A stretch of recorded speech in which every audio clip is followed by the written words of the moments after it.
for a storm, in a land ruled by a god. There was peace, there was prosperity. But time was unkind.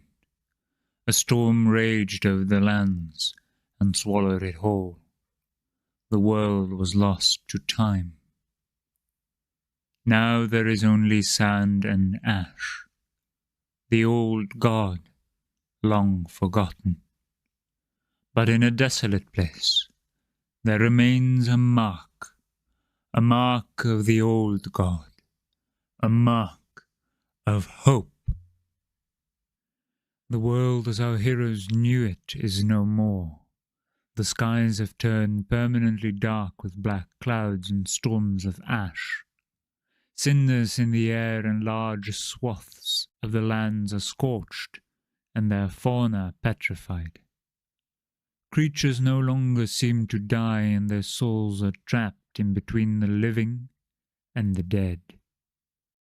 Regular strange storms and the overflowing presence of the undead make travel dangerous and survival hard. Above all that is a curse that seems to blight these lands, and the origins of both the storms and the curse are still unknown. Welcome, honored guest. I see you have made yourself comfortable. I have the great honor to be the first to welcome you into our world. A world with over 10,000 years of written history, with ancient magic and great mysteries. A world where the moons are two and the gods are plenty. A world with dangers and opportunities, but not always in equal measure. A world of the mind of the Creator, where his children roam and our heroes have to survive, or perhaps even thrive. As we will all follow their journey together, let's have them introduce themselves. Megovanen, wel met. I am S01E09 They're, proud inheritor of the most ancient bloodlines of this land. I believe that within the blood of my kin, the elves, lies the divine spark that birthed the gods. Over the past decades I have pursued these secrets, practicing alchemy and bloodcraft even when that meant exile. I long to return to my tribe that populate the grasslands of Therian, and with my findings unlock the true potential of elfenkind. That I've been transported a complete elven lifetime into a grim future is a hindrance, but one I can surely overcome. Waggy is the happy-peppy airhead hippo of the group. As far as Waggy knows, he was born in this world, and thus he sees this as his home. His family told Waggy that they originally came from a place called the Lonely Plains, and that they got pulled into this world thanks to a great war. His fellow hippos wanted to go back home, so they trained to become strong and be safe on their journey back home. However, Waggy did not want to train. He often slacked off and would rather sing songs, make music, or tell stories he heard or made up on the spot. One day, Waggy got sent out to look for food and water, and thus he kept walking and walking until he stumbled and came across the rest of the group. Hi, my name is Moloko. I'm an Arakocra ranger. I remember I was at a party when life as I knew it was hindered by this weird feeling I got. And then I woke up with 3 other strangers in a place that I couldn't recognize. I had to think fast. What to do? Who are these strangers? Why am I here? This land doesn't look kind, but hey, life isn't kind, right? Let's try and make the best of a shitty situation. Oh well, just another notch on my belt of adventures. Let's see where this takes me.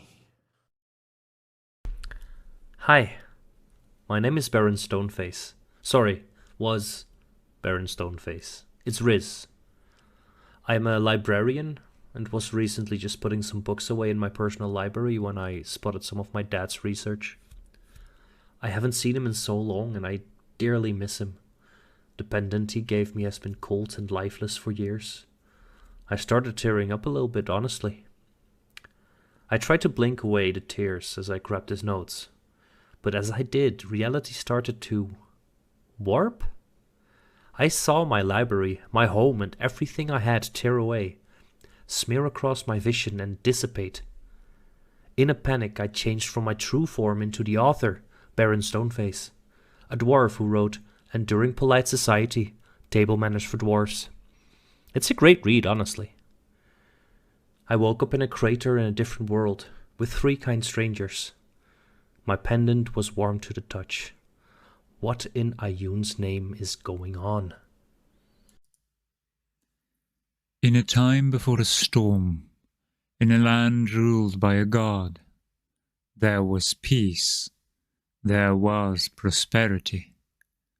But time was unkind. A storm raged over the lands and swallowed it whole. The world was lost to time.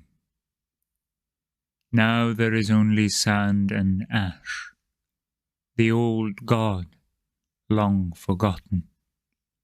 But in a desolate place, there remains a mark of the old god, a mark of hope. The world as our heroes knew it is no more. The skies have turned permanently dark with black clouds and storms of ash. Cinders in the air and large swaths of the lands are scorched, and their fauna petrified. Creatures no longer seem to die, and their souls are trapped in between the living and the dead. Regular strange storms and the overflowing presence of the undead make travel dangerous and survival hard. Above all that is a curse that seems to blight these lands, and the origins of both the storms and the curse are still unknown. Welcome, honored guest. I see you have made yourself comfortable.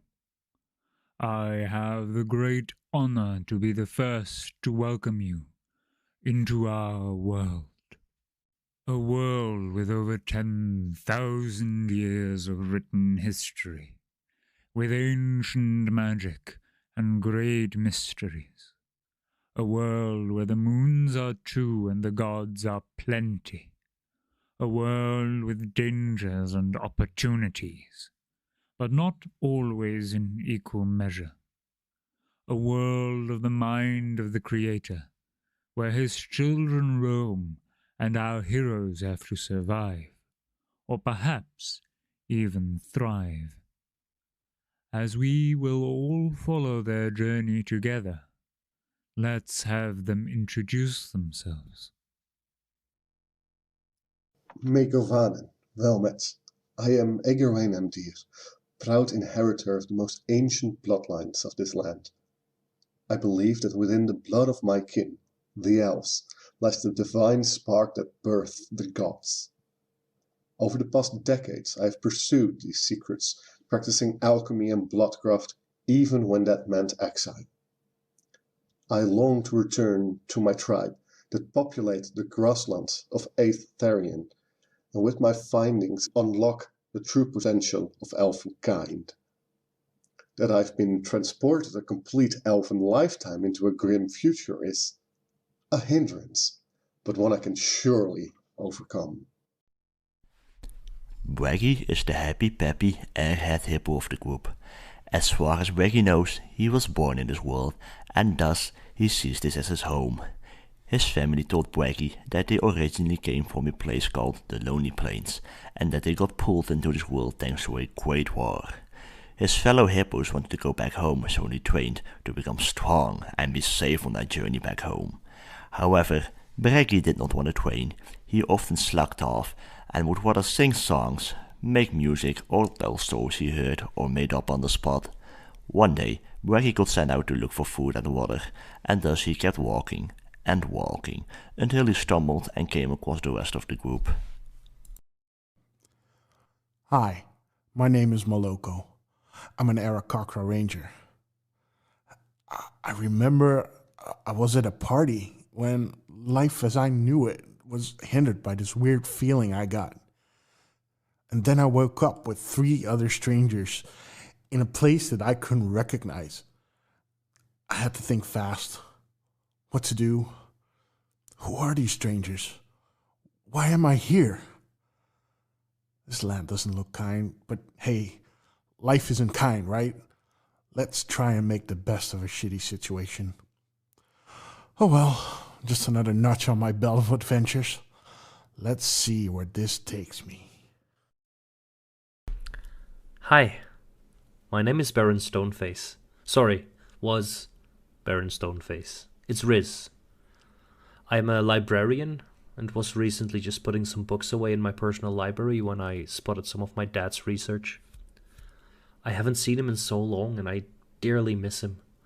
The pendant he gave me has been cold and lifeless for years. I started tearing up a little bit, honestly.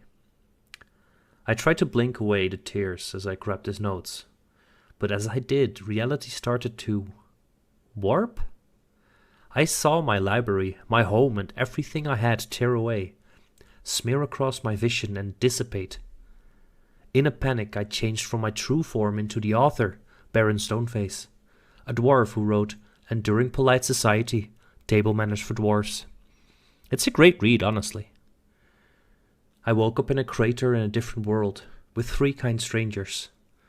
My pendant was warm to the touch. What in Ayun's name is going on? In a time before a storm, in a land ruled by a god, there was peace, there was prosperity. But time was unkind. A storm raged over the lands and swallowed it whole. The world was lost to time. Now there is only sand and ash, the old god, long forgotten. But in a desolate place, there remains a mark of the old god, a mark of hope. The world as our heroes knew it is no more. The skies have turned permanently dark with black clouds and storms of ash. Cinders in the air and large swaths of the lands are scorched, and their fauna petrified. Creatures no longer seem to die, and their souls are trapped in between the living and the dead. Regular strange storms and the overflowing presence of the undead make travel dangerous and survival hard. Above all that is a curse that seems to blight these lands, and the origins of both the storms and the curse are still unknown. Welcome, honored guest. I see you have made yourself comfortable. I have the great honor to be the first to welcome you into our world. A world with over 10,000 years of written history, with ancient magic and great mysteries. A world where the moons are 2 and the gods are plenty. A world with dangers and opportunities, but not always in equal measure. A world of the mind of the Creator, where his children roam and our heroes have to survive, or perhaps even thrive. As we will all follow their journey together, let's have them introduce themselves. Megovanen, welmet. I am S01E09 They're, proud inheritor of the most ancient bloodlines of this land. I believe that within the blood of my kin, the elves, lies the divine spark that birthed the gods. Over the past decades I have pursued these secrets practicing alchemy and bloodcraft even when that meant exile. I long to return to my tribe that populate the grasslands of They're, and with my findings unlock the true potential of elfenkind. That I've been transported a complete elven lifetime into a grim future is a hindrance, but one I can surely overcome. Reggie is the happy-peppy airhead hippo of the group. As far as Reggie knows, he was born in this world, and thus he sees this as his home. His family told Braggy that they originally came from a place called the Lonely Plains, and that they got pulled into this world thanks to a great war. His fellow hippos wanted to go back home, so they trained to become strong and be safe on their journey back home. However, Braggy did not want to train. He often slacked off and would rather sing songs, make music, or tell stories he heard or made up on the spot. One day, Braggy got sent out to look for food and water, and thus he kept walking and walking until he stumbled and came across the rest of the group. Hi, my name is Moloko. I'm an Arakocra ranger. I remember I was at a party when life as I knew it was hindered by this weird feeling I got. And then I woke up with 3 other strangers in a place that I couldn't recognize. I had to think fast. What to do? Who are these strangers? Why am I here? This land doesn't look kind, but hey, life isn't kind, right? Let's try and make the best of a shitty situation. Oh well, just another notch on my belt of adventures. Let's see where this takes me. Hi, my name is Baron Stoneface. Sorry, was Baron Stoneface. It's Riz. I'm a librarian and was recently just putting some books away in my personal library when I spotted some of my dad's research. I haven't seen him in so long and I dearly miss him. The pendant he gave me has been cold and lifeless for years. I started tearing up a little bit, honestly. I tried to blink away the tears as I grabbed his notes, but as I did, reality started to warp? I saw my library, my home, and everything I had tear away, smear across my vision and dissipate. In a panic, I changed from my true form into the author, Baron Stoneface, a dwarf who wrote Enduring Polite Society, Table Manners for Dwarves. It's a great read, honestly. I woke up in a crater in a different world, with 3 kind strangers. My pendant was warm to the touch. What in Ayun's name is going on? In a time before a storm, in a land ruled by a god, there was peace, there was prosperity. But time was unkind. A storm raged over the lands and swallowed it whole. The world was lost to time. Now there is only sand and ash, the old god, long forgotten. But in a desolate place, there remains a mark of the old god, a mark of hope. The world as our heroes knew it is no more. The skies have turned permanently dark with black clouds and storms of ash. Cinders in the air and large swaths of the lands are scorched, and their fauna petrified. Creatures no longer seem to die, and their souls are trapped in between the living and the dead. Regular strange storms and the overflowing presence of the undead make travel dangerous and survival hard. Above all that is a curse that seems to blight these lands, and the origins of both the storms and the curse are still unknown. Welcome, honored guest. I see you have made yourself comfortable. I have the great honor to be the first to welcome you into our world.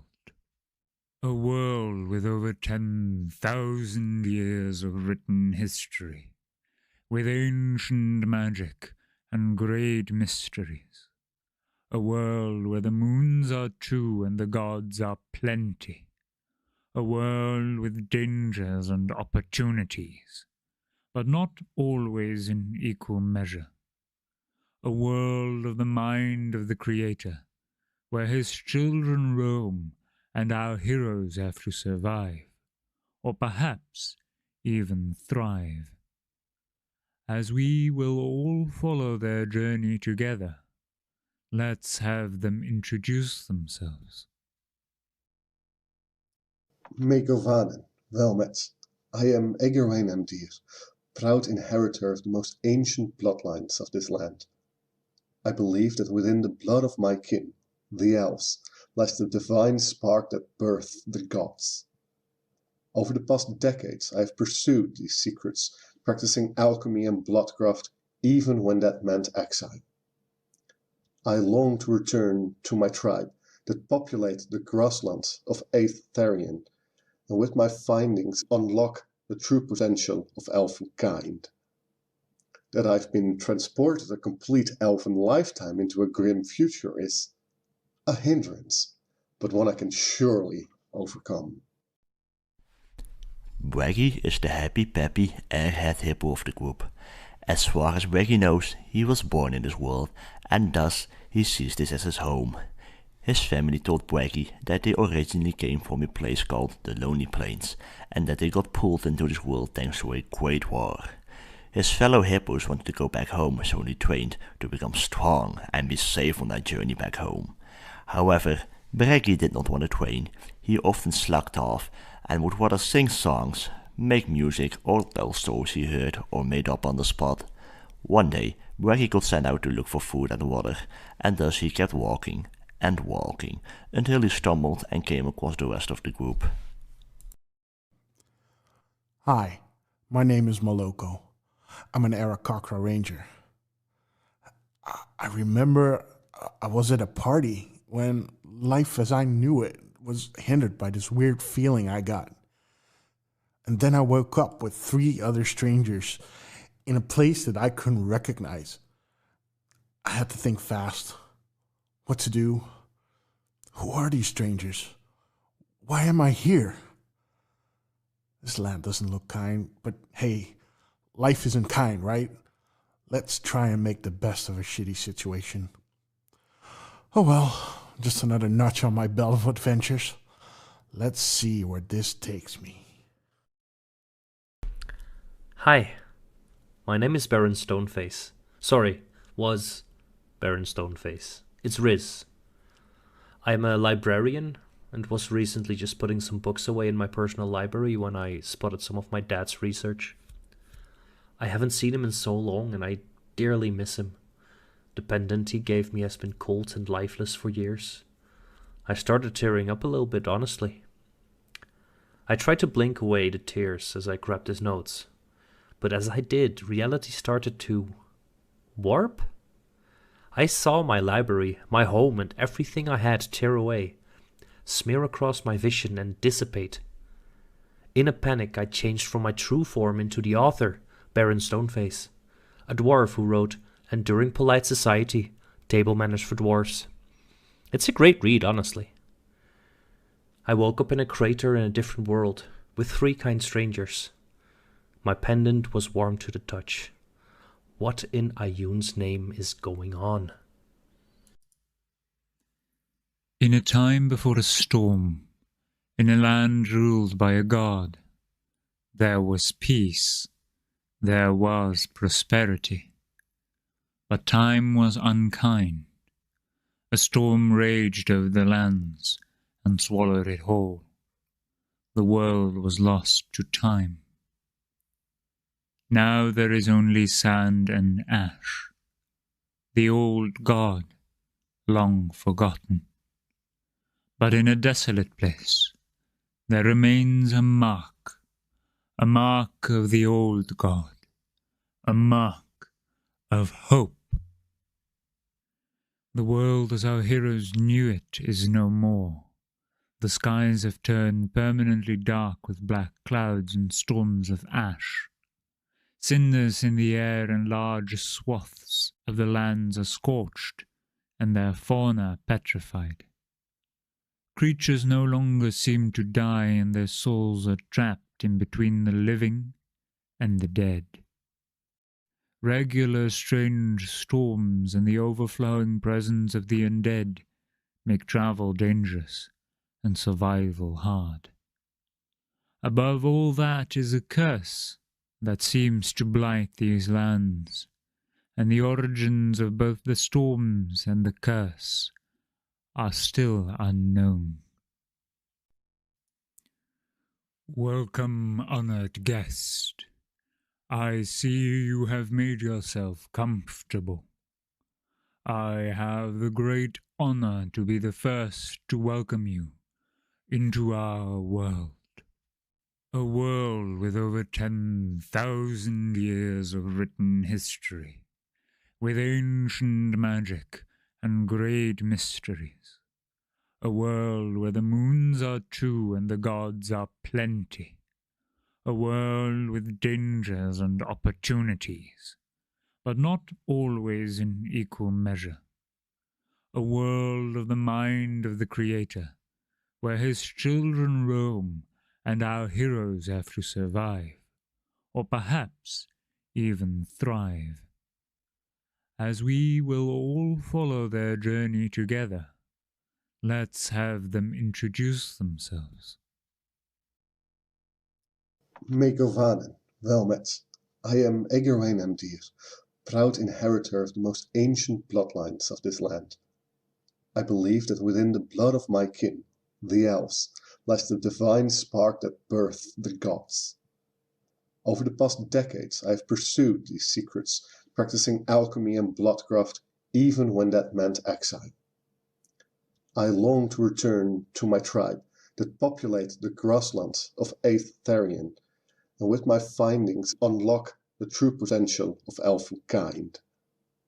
That I've been transported a complete elven lifetime into a grim future is a hindrance, but one I can surely overcome. Waggy is the happy-peppy airhead hippo of the group. As far as Waggy knows, he was born in this world, and thus he sees this as his home. His family told Waggy that they originally came from a place called the Lonely Plains, and that they got pulled into this world thanks to a great war. His fellow hippos wanted to go back home, so they trained to become strong and be safe on their journey back home. However, Waggy did not want to train. He often slacked off and would rather sing songs, make music, or tell stories he heard or made up on the spot. One day, Waggy got sent out to look for food and water, and thus he kept walking and walking until he stumbled and came across the rest of the group. Hi, my name is Moloko. I'm an Arakakra ranger. I remember I was at a party when life as I knew it was hindered by this weird feeling I got. And then I woke up with 3 other strangers in a place that I couldn't recognize. I had to think fast. What to do? Who are these strangers? Why am I here? This land doesn't look kind, but hey. Balls. Titty twisters. Titty twisters? That's a new one. Titty. That's a new one. That's different. Yeah, I gotta spice it up, you know. Pussy money weed, pussy money weed. Great beginning. And as always. demonetized. Yes. Hi, welcome.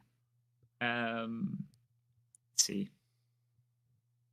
Let's just do a short recap. Last session, you talked to the zombie Traulam. Someone might have stolen something from Traulam, a very valuable item worth several tens of thousands of gold,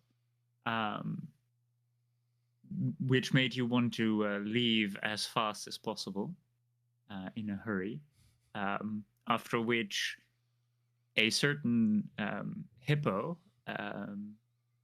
blockaded or barricaded the door to the shop, locking her inside, basically.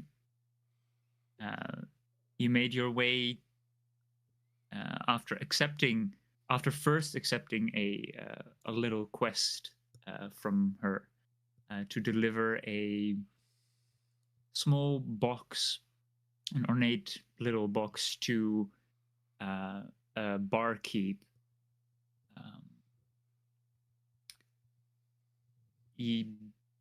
Before that, you swiftly and carefully made your way through the city, dodging any of the shades and those souls that you've seen passing by.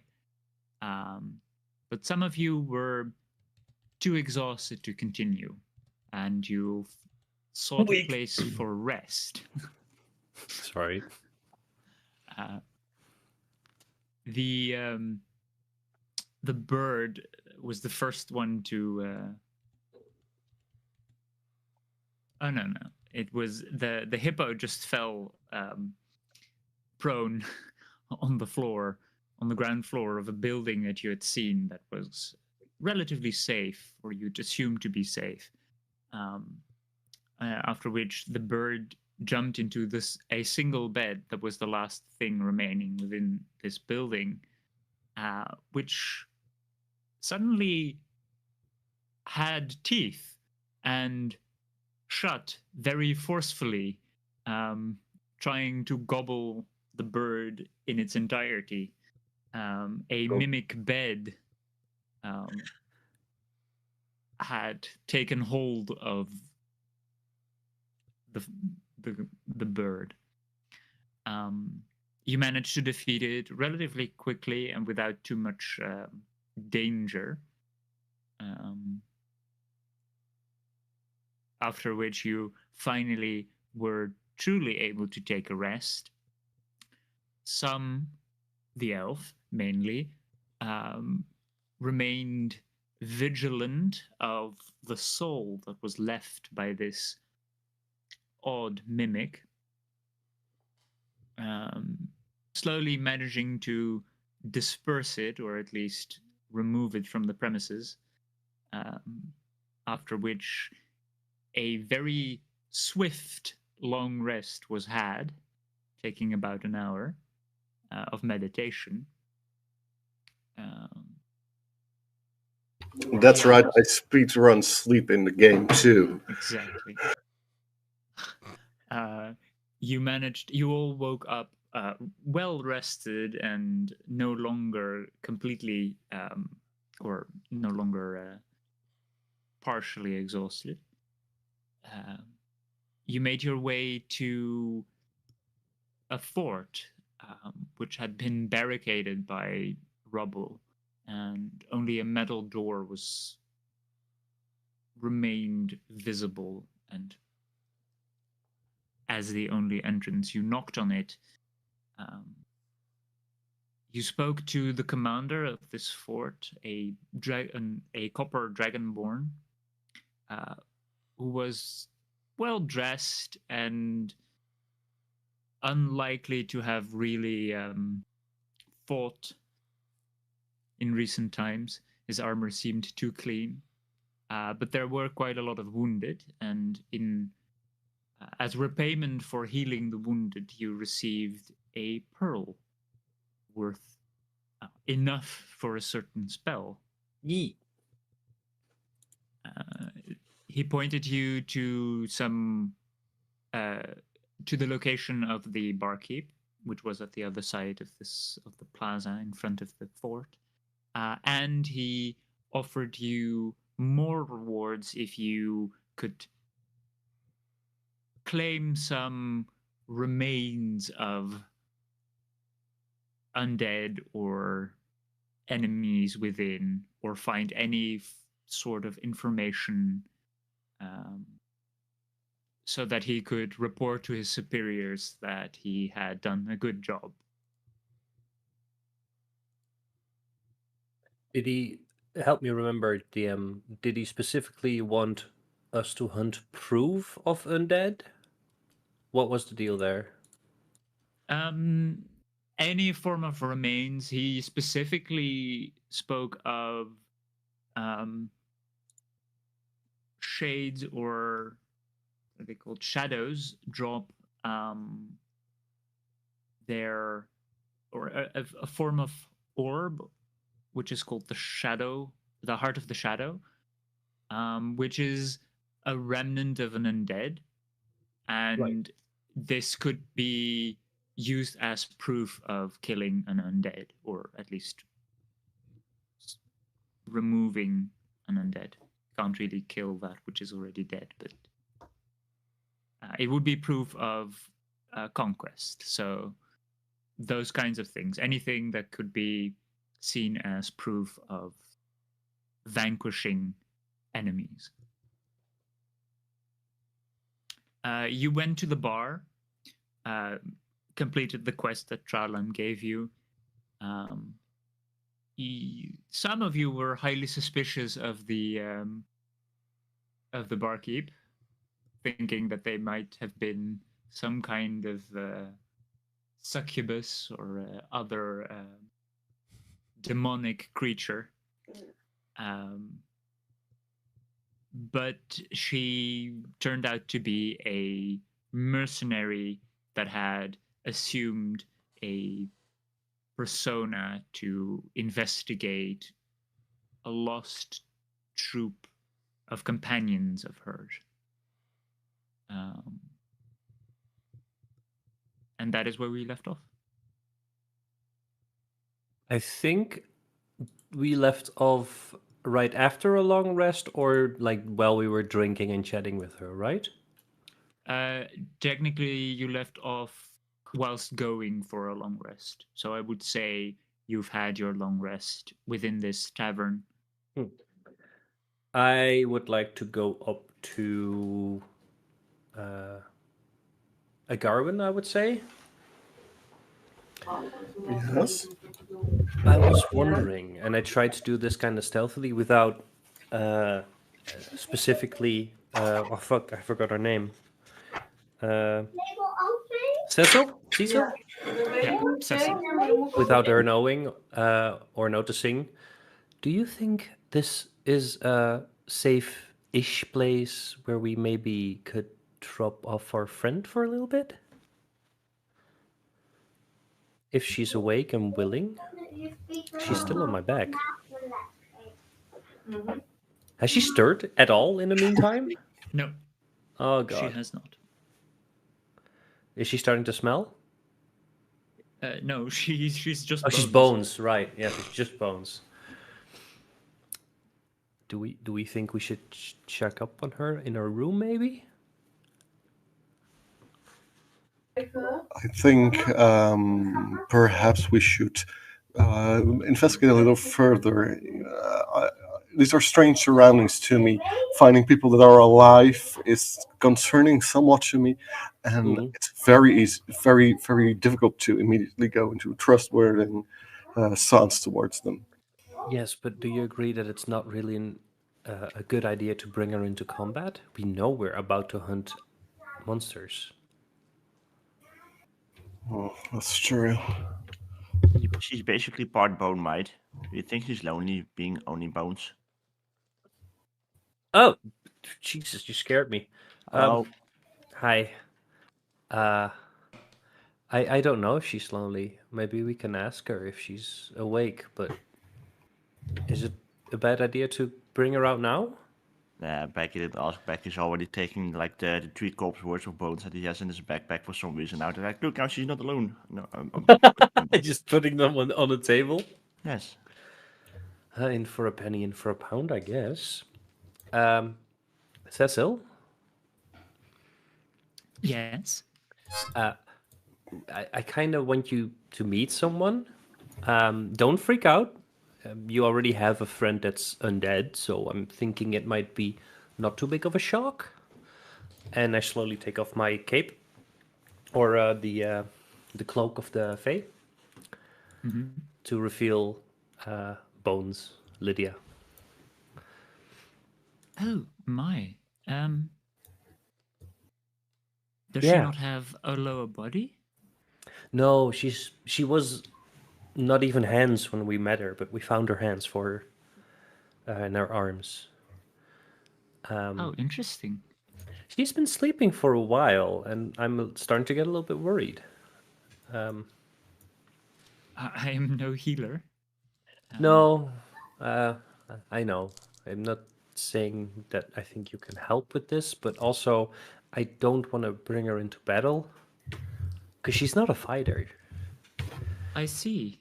and I don't quite know what to do. And I look at the rest of the party.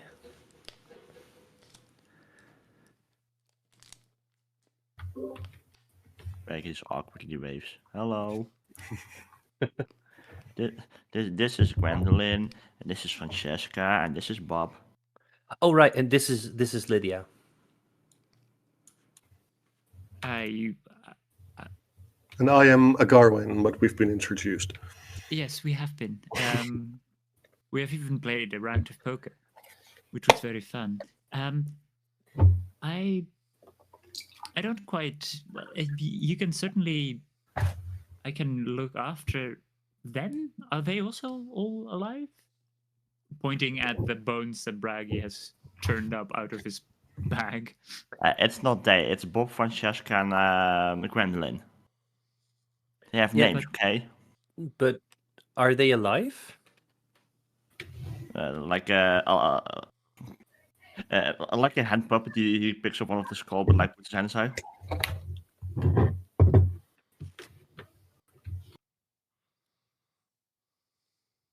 So you want to puppet the bones? Yeah. Make a performance check for me. Oh, no. Is it supposed to look like they're doing it by themselves, or are you making a joke? I'm just winging it. That's an 18. Oh damn! It's plus 11. It almost looks like they have life. They clearly don't.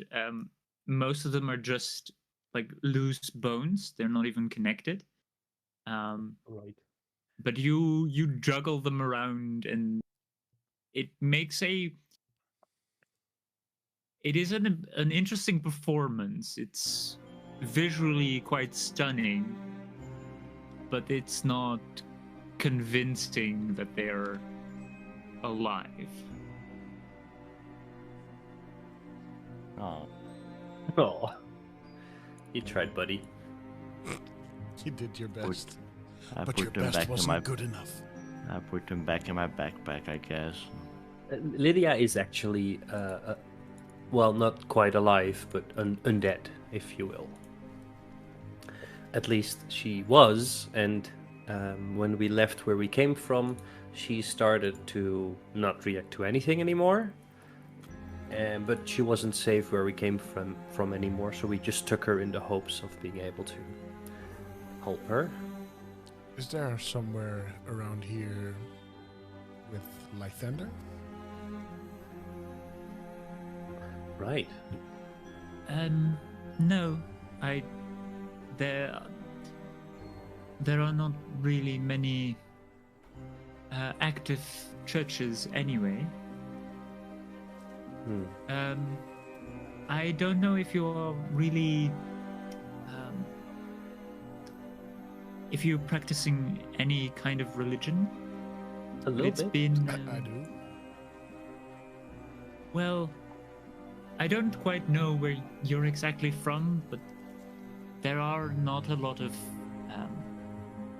places that are considered holy or safe.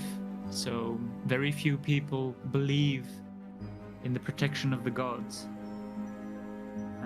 Though there is one very large group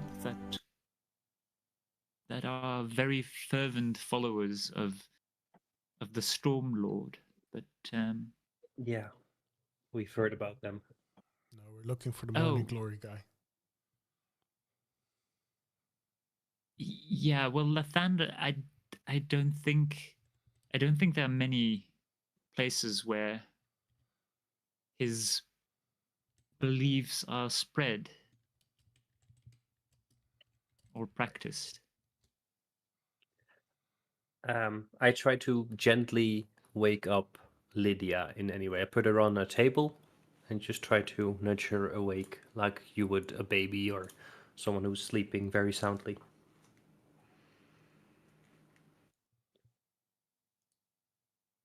Okay, make a medicine check for me. Yeah. What is my modifier? Medicine. 7.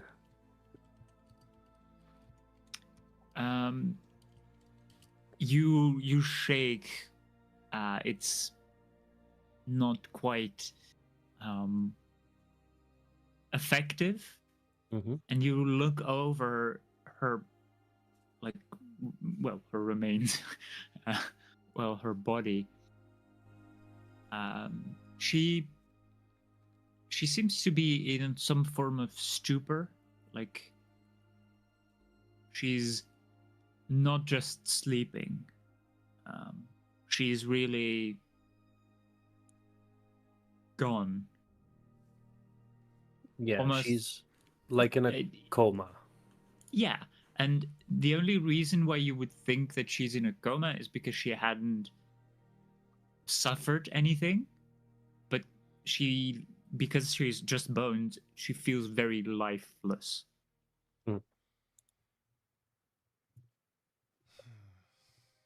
All right. I'm starting to get a little bit more worried now, guys. She's not here anymore. She's not dead, but I think An extended sleep. either we need to find a place of Lythander, yeah. or we really need to get that lich out. Does she need some thunder? Sorry? Does she need some thunder? No, Thunder? she doesn't need thunder, thank you. No, La Thunder. Lythander. Never mind. I was about to cast Contender Wave on her. No, maybe don't do that. She's only bones, so she will probably go everywhere. That's very sweet of you, but please don't. I mean, technically, I'm also bones with a flash mag. Yeah, but she is not a mecha. She's just the bestuurder. Fuck. Pilot. She's just the pilot and not the actual mecha is missing. Weak. She's even half a pilot. And I needed those arrows. And her, our of friend course. is And our friend, yeah, sure. But also, we're fighting shadow monsters. I got my umbrella. Is everyone okay with it? And I look at both the party and Cecil. If we leave her here for the time being, it's at least safer than in the battle. Maybe we can put her in a bag of holding. Oh wait, no, that's not a good idea. I don't know if she needs to breathe, but also she'd just be floating in the astral sea. So if she would wake up, that'd be terrifying. I mean, if she doesn't have any lungs, she technically can't breathe anyway, so... No, that's not the problem. I think we could. I just don't know if we should. Never hurts to try. I mean, we are very much at the point we know that hurting or trying can hurt. Yeah, true. I mean, I could try to cast message at her, see what happens. Sure, try it. Are you sure? Yeah, go for it. I cast message. Lydia, are you there? Do you hear me? I would like you to make a wisdom saving throw. There we go. Somebody needs to die. That's a 14. He's out for blood again. He's out for blood. 14. You feel yourself, as you cast message, as you point at her and you cast message, you feel yourself being pulled towards her. And you're cold. You feel alone. Everything around you turns dark and you get a sudden surge of pain all over your body. And you feel hollow. You're only bone. Oh. And suddenly you're walking forwards a few steps, and you cannot control the rest of your body. And your feet just move on their own. And you're moving towards a light in the distance that suddenly appeared as you looked up. And after a moment of increasing pain, you're released. You take one point of psychic damage. Okay, that's not too bad. And you wonder why I never ask you to cast message. Hey, you don't know what happened. I would like to pretend like I'm totally fine and nothing weird happened. And Make a deception check. I just tell them I couldn't reach her. I do feel like she's still there, but I couldn't reach her.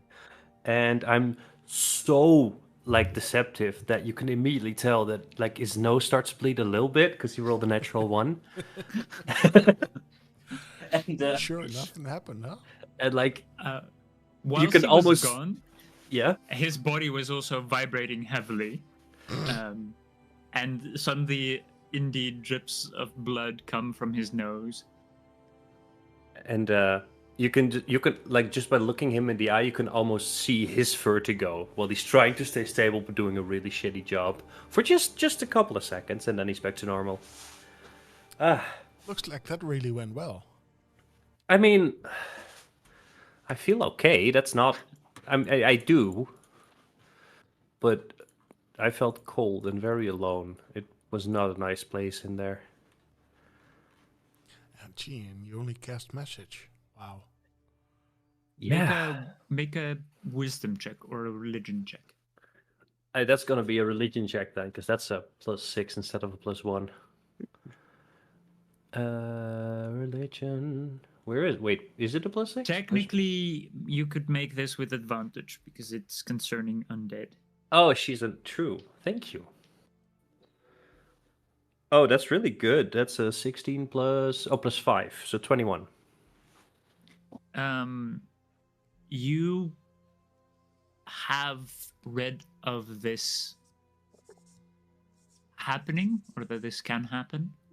How, you're not quite sure, but very slowly you get the idea that her soul is being erased. Oh, so the Her longer soul is faltering. the longer we wait, the harder it's gonna be to get her back fully, or if at all. Yes. The strange thing is she is already an undead, so if her soul is destroyed, just like any soul, you couldn't bring her back. But you don't think you can bring her back now, as she is already undead. I tell that to the party. Do I have an idea of how long that's gonna take? How much time do we have? You have no idea. Okay. You cannot. You have no point of reference for how long this has been going on and how much of her soul is left.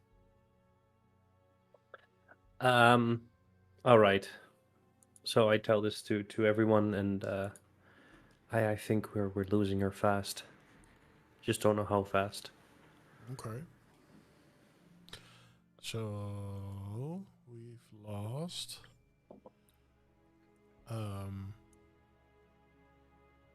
Christopheles. Christopheles? No response. Fuck. It was worth a try. He's still as lousy as ever. Are you trying to goad him into revealing himself?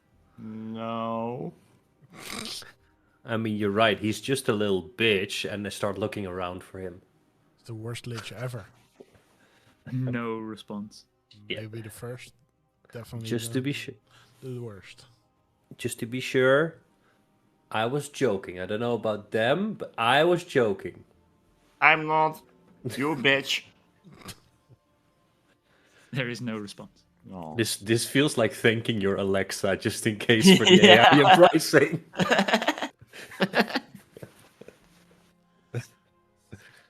All right. I think you're completely right, Moloko. We need to find the light of Lathander. I don't think there's any temples to him in this city, though. But what if we go to the other temple and we eradicate it and we make it the Temple of Lythander? I mean, technically, we could make anything a temple to anyone. Shrine. Yeah, we could make a shrine. Let's do it. I am a little bit worried For what? that if I help, that I might get in trouble with my own god. So give me a second, and I will walk upstairs, and I'll start praying towards Ayun. Just to be like my knowing mistress. My faith in you doesn't falter, but my friend needs a different god, some different power. I am afraid. Do you know how to bring her back? And would you be mad with me if I tried to save my friend by making a shrine to another god, Lathander? Make a wisdom check. Eggerwayne turns to their host like, don't worry. He's not masturbating, if that's what you're thinking. While he's doing this praying while furiously masturbating. Oh, okay, yeah. Get in touch with your inner self and all that. That's disgusting. As is custom for those, Yeah. the followers of Ayun. The libraries of Ayun are very slippery. Oh god. Very sticky. I rolled really well. A wisdom check, you said? Yes. That's a 19. Ooh. Roll 18. You focus on your prayer and you're briefly lifted off from the ground. You feel a brief wind, warm, but also kind, swirling around you as if it's trying to comfort or hug you. And then you see 1,000 eyes appear all around you, and they're all focused on you. And all of them slowly close. And you see, or you feel, that the eyes on your cloak close as well.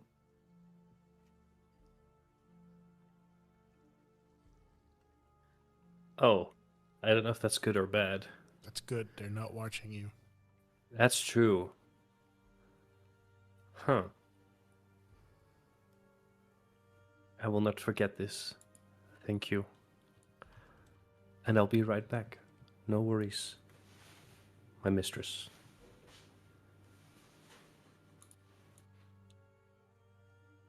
Am I still in like the elevated space or? No. Okay. It's You like, were am I slowly stuck? put down again. And It's like, I'm falling through the map. yeah, exactly. You glitched through the mountain and you're just infinitely falling down. Just looking up and seeing the dragon weirdly glitch in the mountain back to sleep and all the dungeons that you have planned for us. I go back downstairs. All right, I think we're good. Let's save Lydia. Let's make the shrine. Do you have a place where we can make the shrine, Cecil? Well, I don't know. I'm not quite religious myself, but do you think what kind of places would do? Let's do it in a room.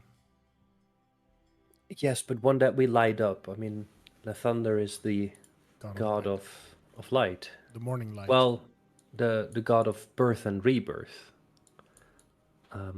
Apollo's the Lord of Light. But how do we symbolize birth and rebirth for Lydia? That's a good question. Braggy, lay on the bed, open your legs. No. Put Lydia in between them. No. Rebirth is often symbolized by the sense of the return of the sun, the dawn. That's why the thunder is often known as the Dawn Father. Perhaps we can incorporate that. If I fart really bad, I can create thunder. We're not not- talking not about one. thunder. We're talking about Love light thunder. thunder. Wait, is it La Thunder or Light Thunder? Light thunder. La Thunder. There are two correct. La Thunder? There are two correct spellings. Okay. Lie and La Thunder. Okay.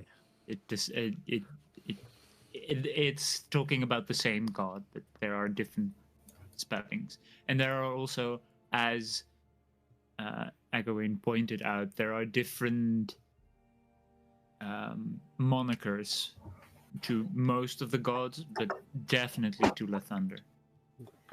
May I make a religion check to try and remember the iconography, the symbolism that the Church of Lathander uses? Yes, you could certainly try. Make a religion check. I'll assist, giving you advantage.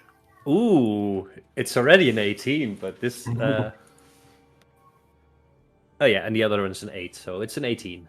Plus 5, so 23.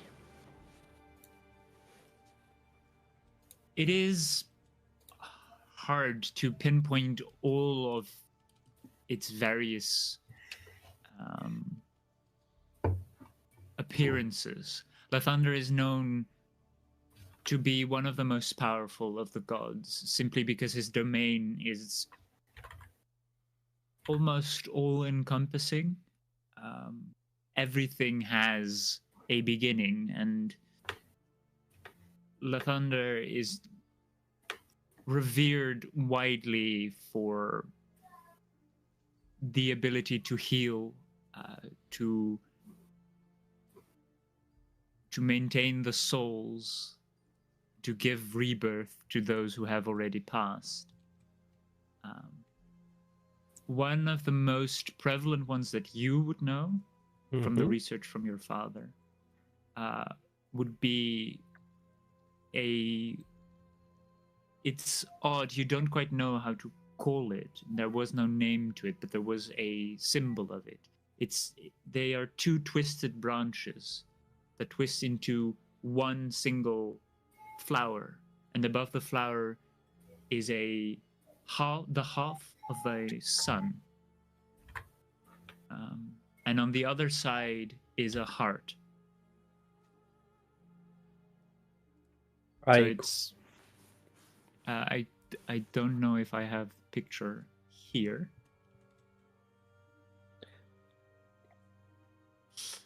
It is like if you draw a heart, so it's one half of a drawn heart, and then the other half is like a sun, with like the lines, and it's a twisted branch with a flower, which looks like a lotus, the flower.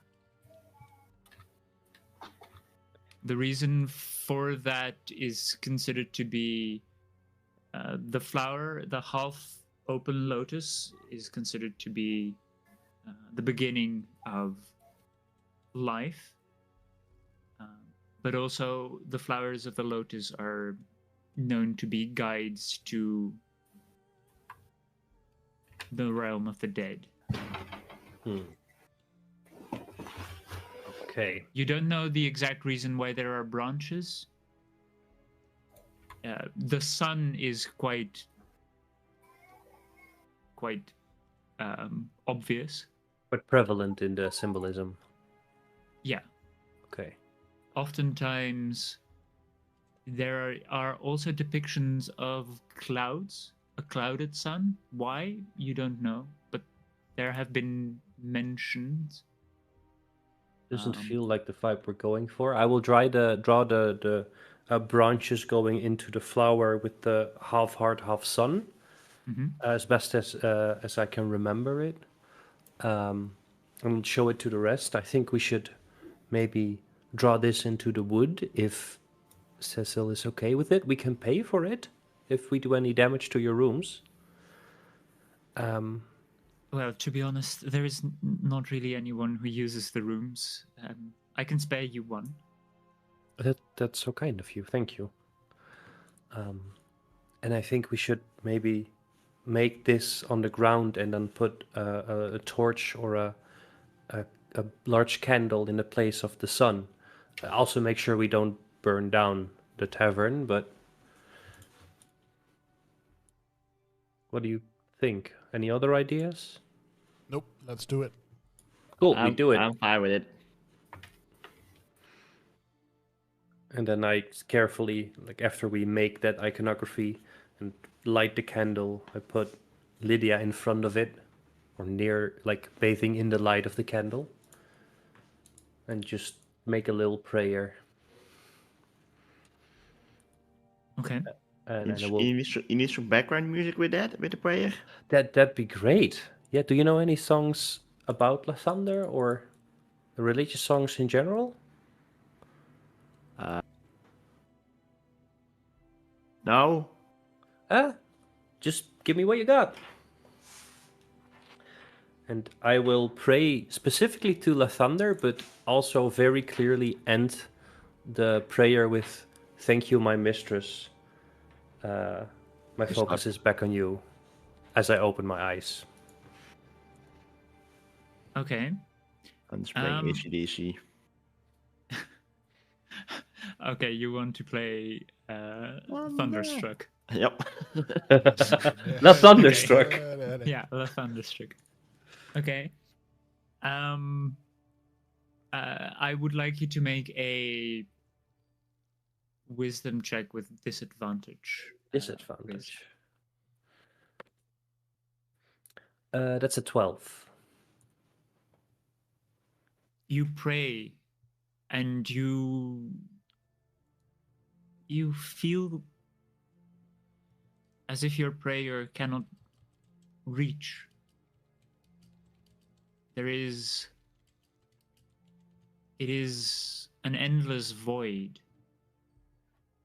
There is no warmth. There is only bitter, bitter cold. And the rest sees while he prays, you all see his hands begin to darken as if frostbit, and the rest of his body begins to violently shake, and you feel the entire temperature of the room.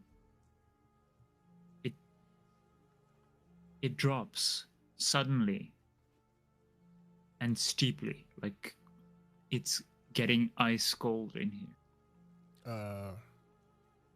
That's not what we wanted. Am I still Riz. praying, or? Yeah, Oh. Riz, you feel yourself move through endless wastes, completely frozen over. And you look down upon it as if you are a star looking down upon an icy planet. And you are just moving endlessly. And you feel you've lost control. Oh, this is not good. Do I get to do something, or am I just on a roller coaster and I cannot control anything? What would you like to try?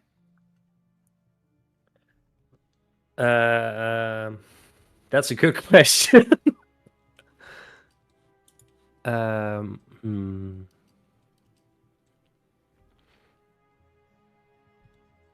Okay, no.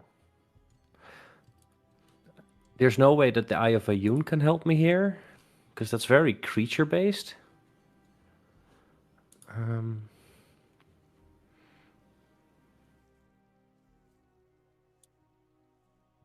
No, I don't. I don't think I can truly do anything. Yeah,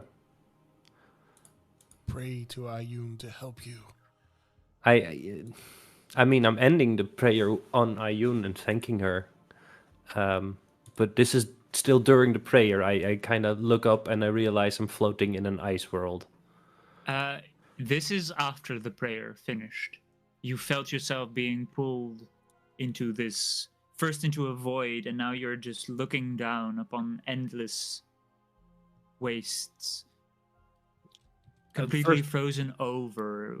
There are you cannot make out if there are trees, but there are definitely spires of ice and spikes, and there is no clear ground, but it is maybe snowed over. It's quite hard to tell at the distance, and there is very little light. You do see that you yourself emit a very faint light. I think Riz would try to will himself or like kind of swim in the void towards anything, just try to control what is happening in any way. Does anything happen if I try that? Make a wisdom check. Disadvantage again? No. Doesn't really matter. It's a 5. You will yourself to move, but you're merely an observer. You don't have anywhere to move. You are looking through something that is moving on its own over endless cold. Do I get the land. feeling I'm looking into a snow globe from outside of the snow globe?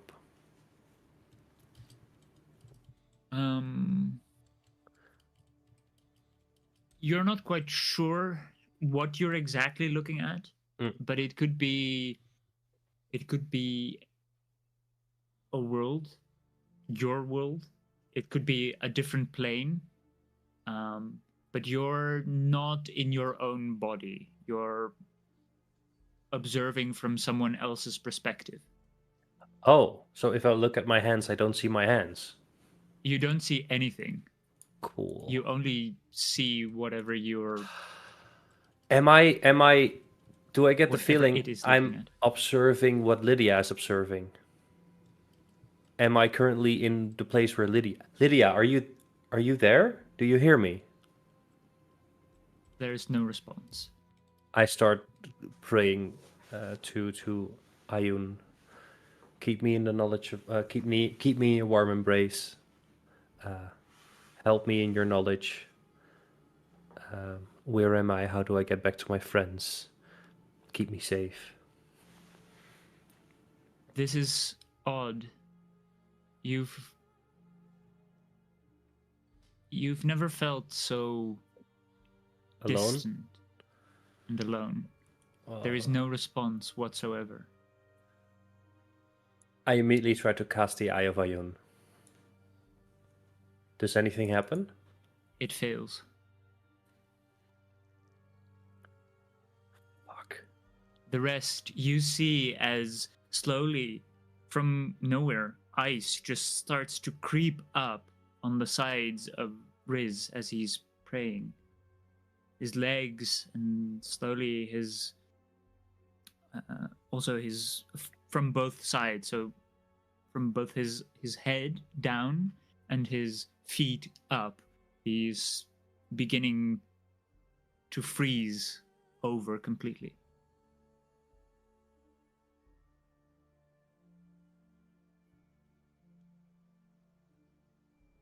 What the fuck is going on with him?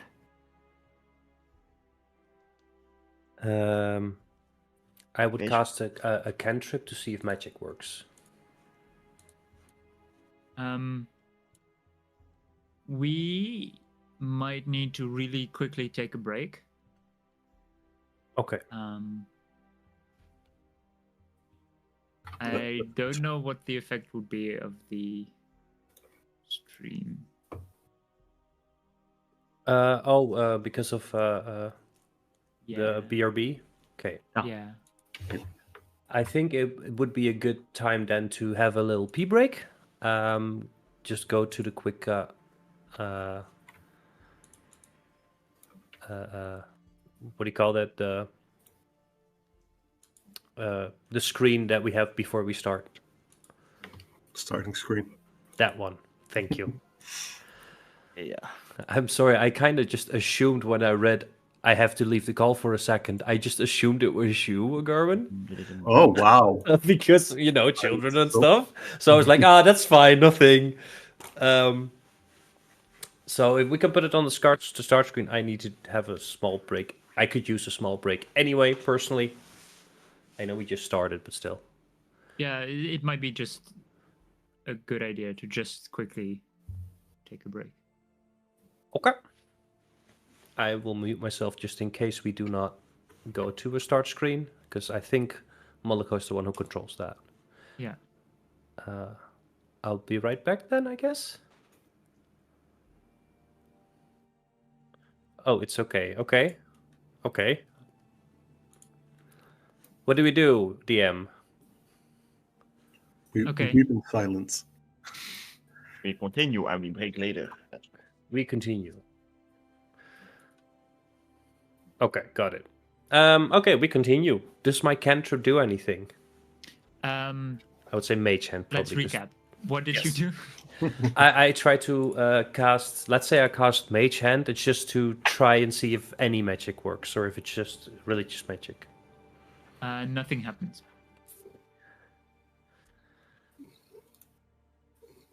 You also don't feel you have any appendages to even cast spells with. You only have your mind here. So when I tried to say anything to reach out to Lydia, I didn't hear my voice either. You felt as if you were attempting to communicate through telepathy with something, but it was just lost into the void.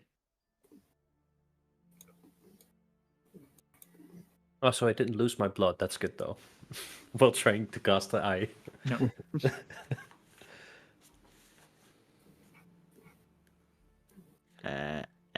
Eggerwing? Yes. Is he supposed to turn into a popsicle? Well, does not very much seem like the mode of operation associated with you're spraying to Ayun, right? Seems like Ayun is not very Ayuning much at the moment. Would they know I wasn't praying to Ayun? Did you inform them to whom you were praying? I don't think I did. I think I just started praying, but in front of the shrine that we just made to Lathander. Oh. So I'll leave that up to their interpretation then. Nah, back in dumb shit anyway. Even if Iyun is not punishing him for this transgression of praying to another deity, the thunder, again, not very much associated with frost. Although this would be a very symbolic kind of rebirth for our friend here, I don't think it's quite right to assume this is the work of a goodly god. Can I investigate my friend, see if he's all right in there, and if there's anything that can be done to thaw him out without ruining his day? Make either an investigation check or a medicine check. Let's go for investigation. Natural 20 for a 28. That's insane. I mean, that's decent. It's all right-ish. Right, it's alright. With the 28, you closely inspect him, and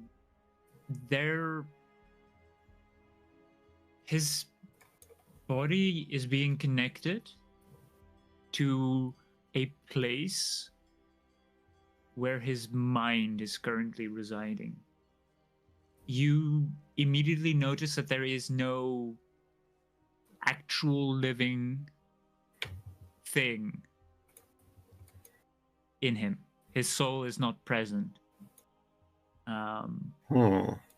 Which means that his soul has been pulled out by something or someone, somewhere, where it is probably very, very cold. And his body is suffering for the damage his mind is probably taking. He's probably having not the best of times right now. Soul is being extracted from the body. What can I do? Return that. Okay, so praying to the thunder, bad idea. Something snatched him up. What can I do? He's still kind of low-key starting to panic as he's going over all the options. Baggy just starts dropping spaghetti on him. Okay.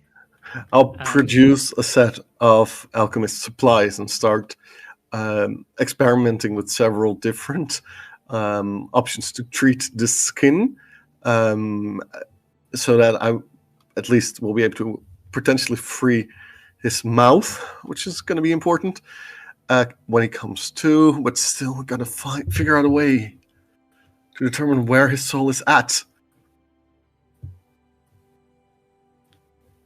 Okay.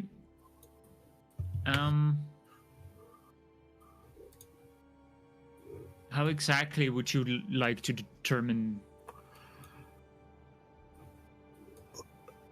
Scientifically, Yeah, well, science doesn't often want to prove the existence of souls. Oh yeah, it's true. Okay.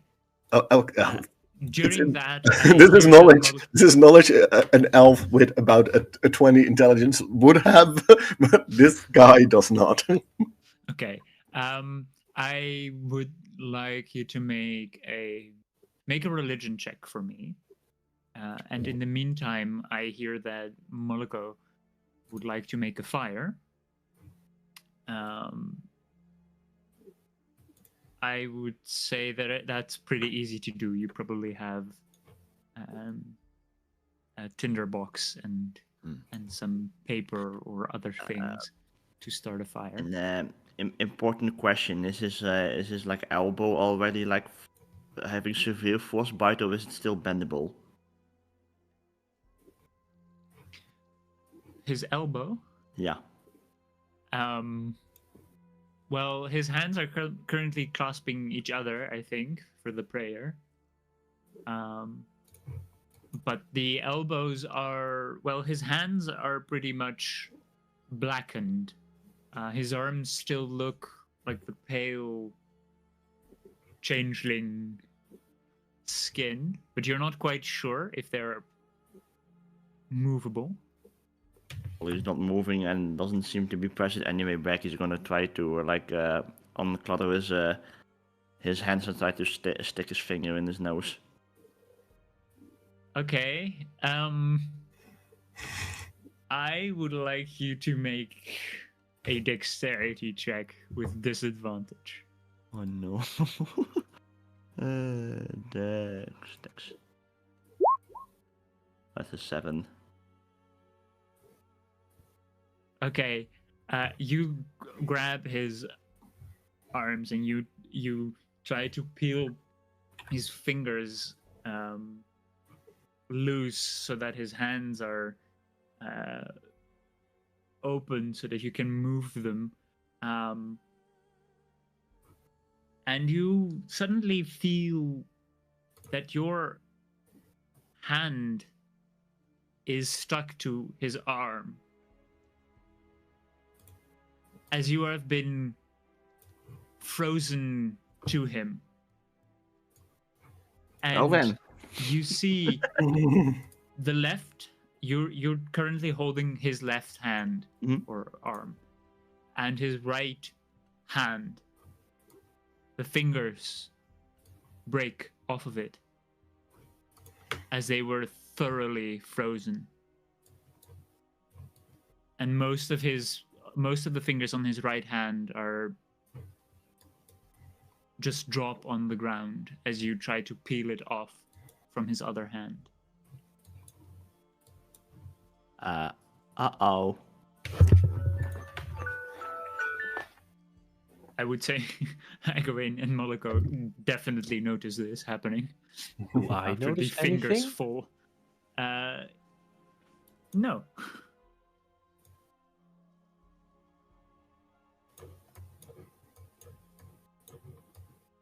Pull on what? What? Excuse you? Not now, Moloko.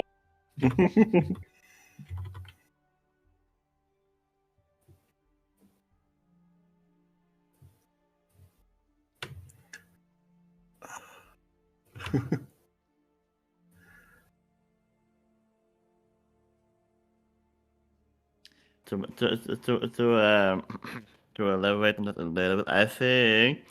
Becky is like, what the fuck, my hand? Egwene, what did you roll for your religion check?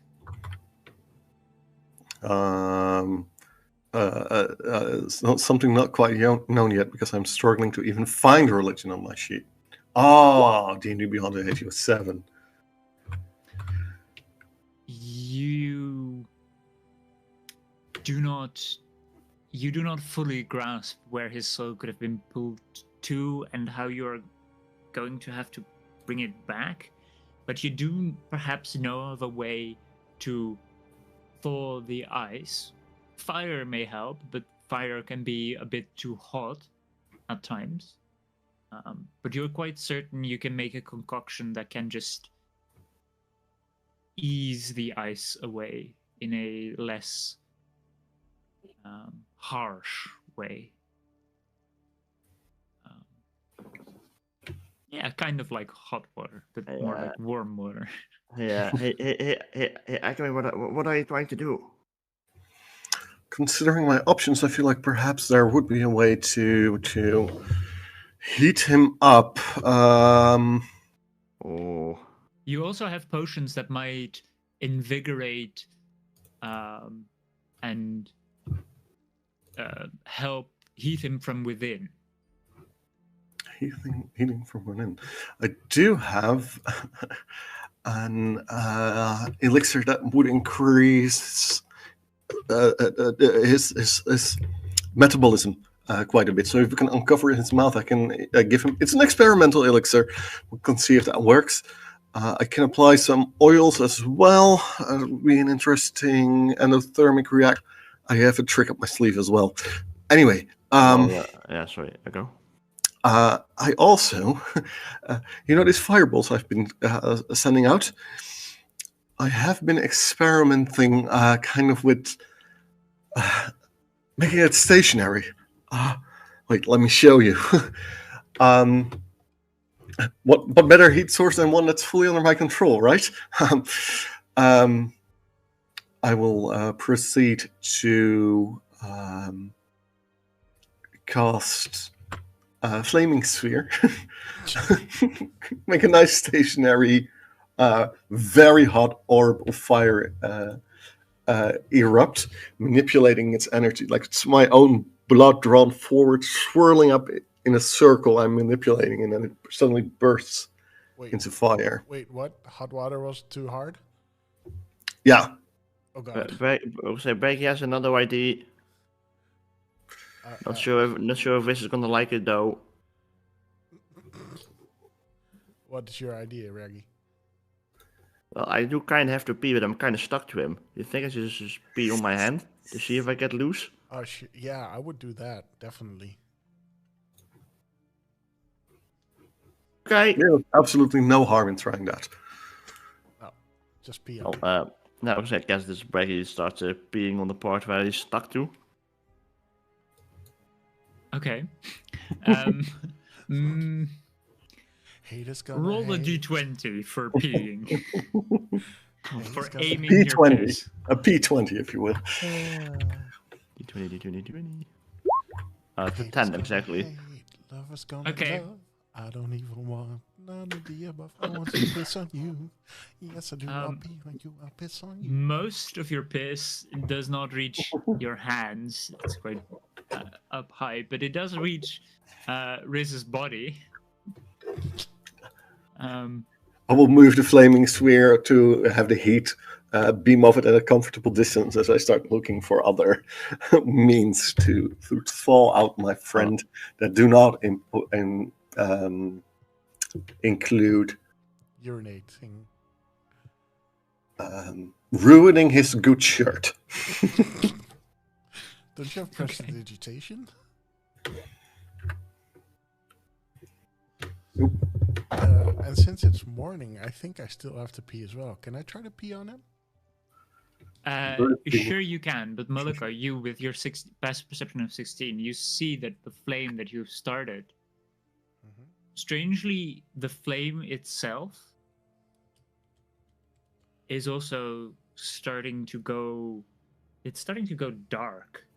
Like, it's definitely still flame, but it's turning a bit bluish. Uh-oh. And then dark gray and even black. Oh, no.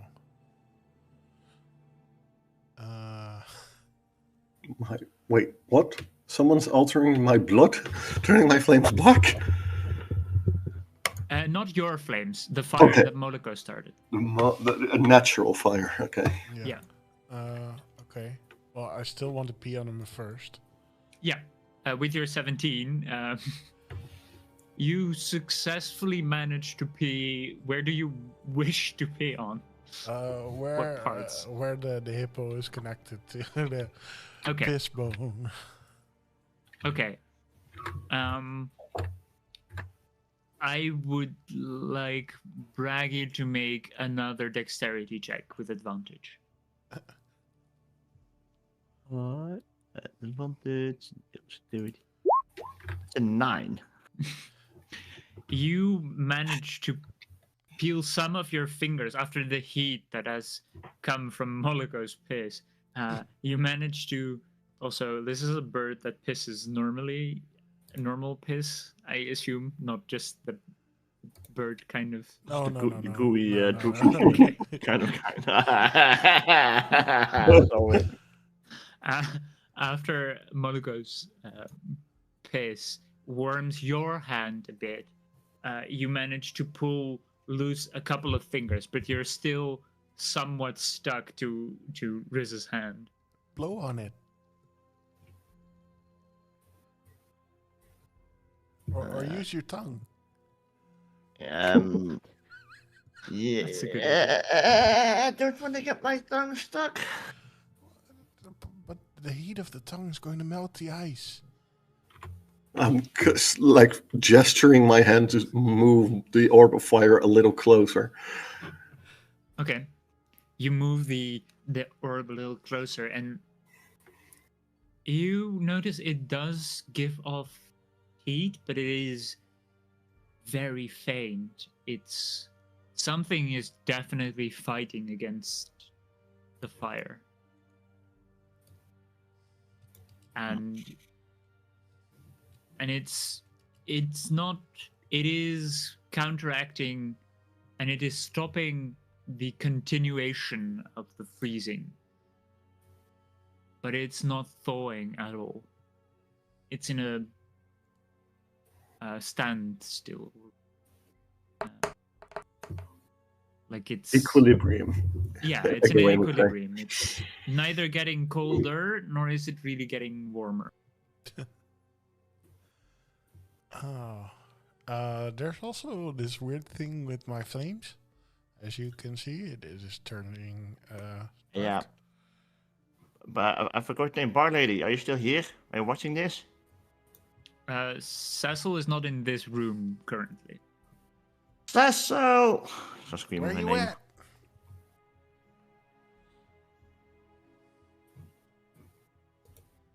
There is a sudden jittering of the door, but it's not opening. Are you in there? Yeah. I swear to God, if you're involved in this, you will rue the very day. Yes. Involved in what? You've locked the door. I can't get in. And she jitters the door again. Monaco, okay, quickly unlock the door. I have a very important question for her now. Yeah, I'll unlock the door. The door is not actually locked. I know. It's just frozen shut. Uh-oh. As the water that was probably still within the wood has expanded and it's just jammed it. Then I would like to break open the door with my short sword. I'll throw a firebolt at it as well and constrain. Okay. Take a second to just I would throw my say bleeding on. it's a door, so it's not too hard to hit. After both of you impact the door, it cracks and it comes loose as it's no longer like jamming, and she falls in with the door handle as she was still trying to open it. Oh, Jesus! No, What's just happening here? Moloko. So, But thank I you have, anyway. I have a question for you. Okay, do you perhaps have some pee to spare? No, Okay, I think don't so now. keep my pee around.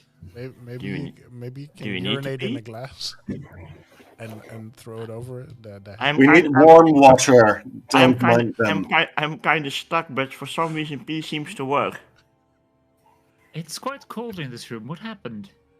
We don't know yet, but our friend is in a cold situation, You're staring into a popsicle.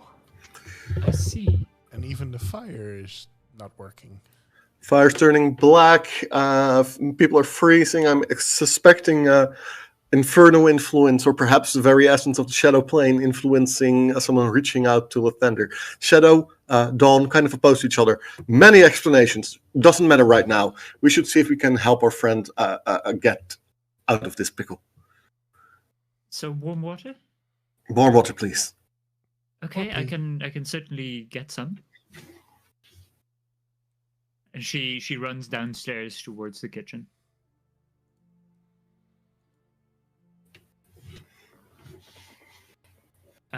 Riz, you Yeah, sorry. floating around in this void, you suddenly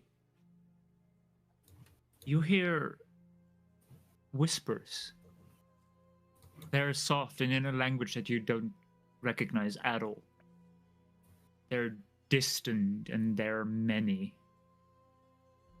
And then you see on this world of ice, you see buildings completely frozen and people during their day-to-day business just frozen solid. It must have been instantaneous, as none of them seem afraid or reacting to any form of cold or ice. They don't look suspicious or suspecting. And you hear these whispers in the distance. Knowing it won't help, or maybe more out of like an automatic reflex, I would cast comprehend languages, but it will probably not do anything. It fails. However, as you are focusing, trying to do something, your movement halts over this area. And you notice this is a weird place. You can see the topography. It had a river, but it's frozen. There are many buildings. And you recognize it. Oh no. This is a very place you're at, but very different. This is Stone River. You recognize the way the river meanders, and you see the docks that you've landed on, that you entered the city from. You see the slightly slanted building that was once, or maybe still is, Traulam's shop. You can see the plaza and the bar. And you can see the fortress. But everything is still. Frozen in time, but also frozen actively. By ice. My eyes would immediately try to look for one of the few places I know has power in current times. The temple of what was his name? The Stormlord temples. Okay. Do I see anything that's out of the ordinary in this icy landscape? You try to look for the temple and you fail to find it. It is not here.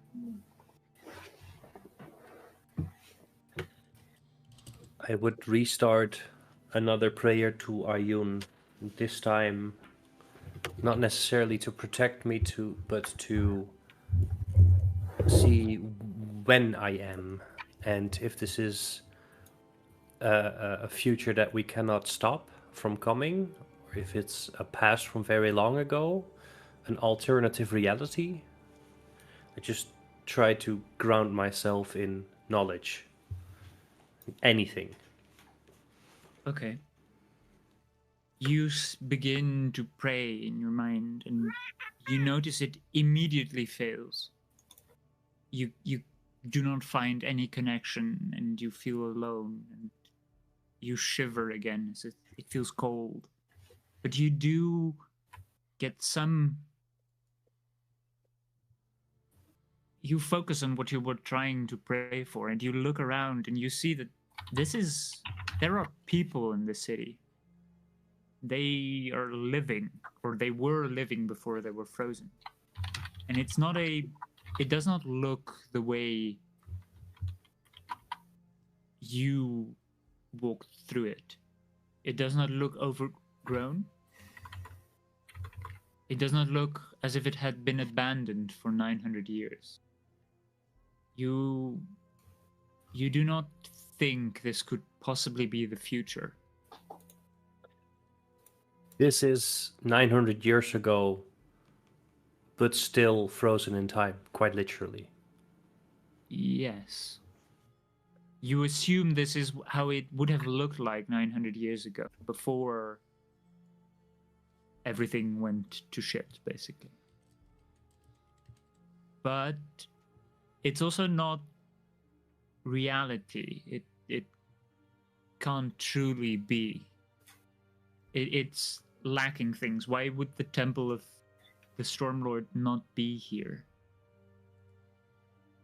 And you try to look around further and further, and you see a faint blue light. Coming from the chapel that we left? Yes.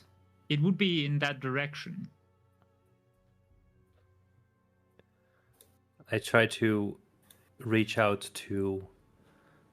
I forgot his name again. The guardian there, the good guy. Gorvas. Gorvas, thank you. Do I feel any connection?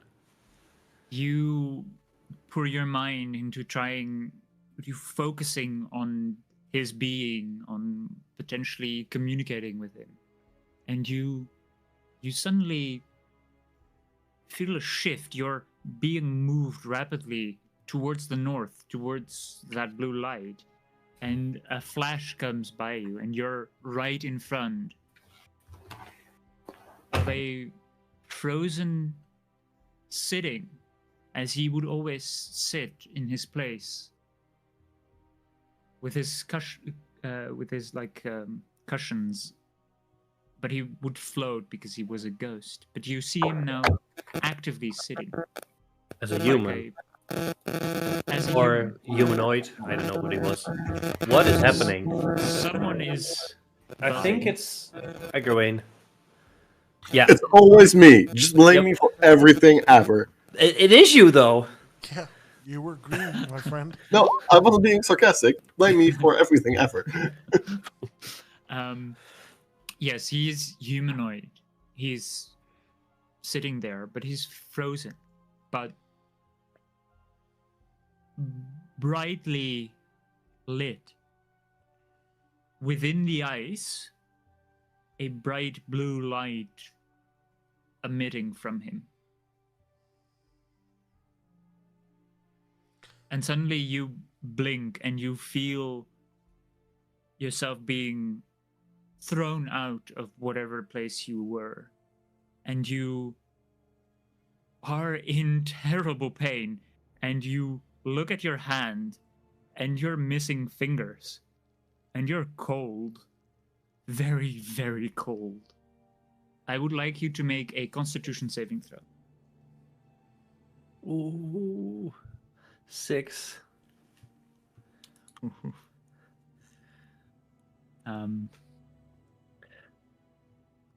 You take math 22 points of cold damage. Holy shit! I still had the you- temp. I still had temp HP, right? Yeah, Oh, the temporary hit points are still on. fuck. And you suddenly topple over. And Braggy, I would like you to make a dexterity saving throw. Or a strength check. Braggy, you're muted. I don't know if Did he maybe? maybe you left. Oh, yeah. Oh, quickly going to the toilet. Nice. Yeah. That's good timing. Good timing. Method Talk role amongst playing, yourselves. everyone. How did you get the emotional damage guy saying physical damage? Magic. Also bribery, but mostly magic. Emotional damage. I'm thinking whether or not I want to do something as soon as I realize I'm in normal world again. Or normal is a big word, but You're gonna explode again, aren't you? Yep. That's what he does. He does one thing, but he does it very well. Exploding shit. Suicide. no, he's not. He's not gonna. No. But what he would. No, I don't. I'm You gonna would roll for probably it. notice when you return as quick as possible. What would you try?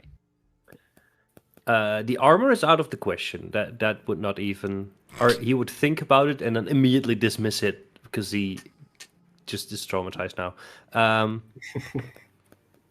I think he would try to cast the Eye of Iyun as soon as he realizes he's back in his physical body. Just to see whether or not Iyun is back with him. Make a.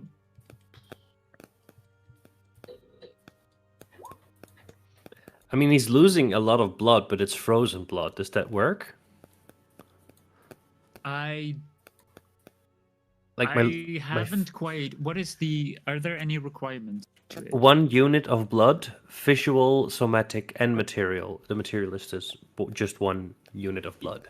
Yeah, the somatic compartment. You at the Oh, wait. moment I'm cannot still move. frozen. Fuck. Cool. Yes, quite literally. Have an ice day.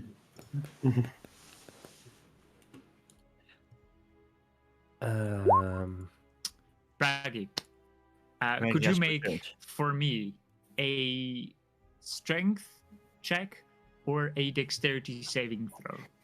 You suddenly feel a rush as Riz is awakened from the ice, or at least from his like stupor. And I go with the. He is falling over and he's dragging you with him. I go for the dex saving throw. Let's say 20. Okay.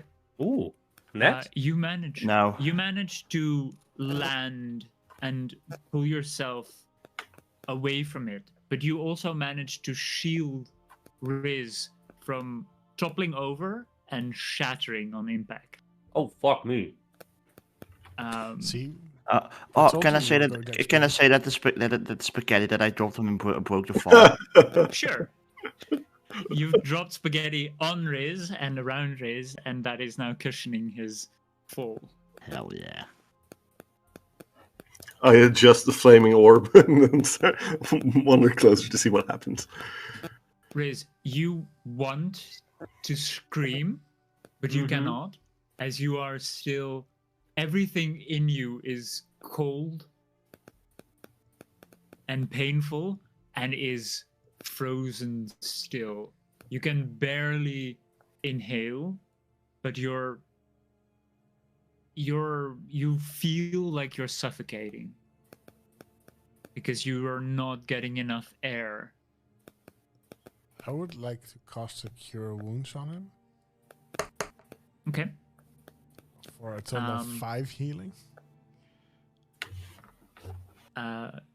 Riz, you would heal whatever is not temporary hit points if it went over. It went over. I'm full HP tech. Oh, I clicked damage. No. 5 damage. There we go. But Moloko, you immediately feel that this could heal potentially internal wounds, but this could not like restore his Health. like Yeah, Like- he's not going. Yeah. He's not going to fall from it. I know. no.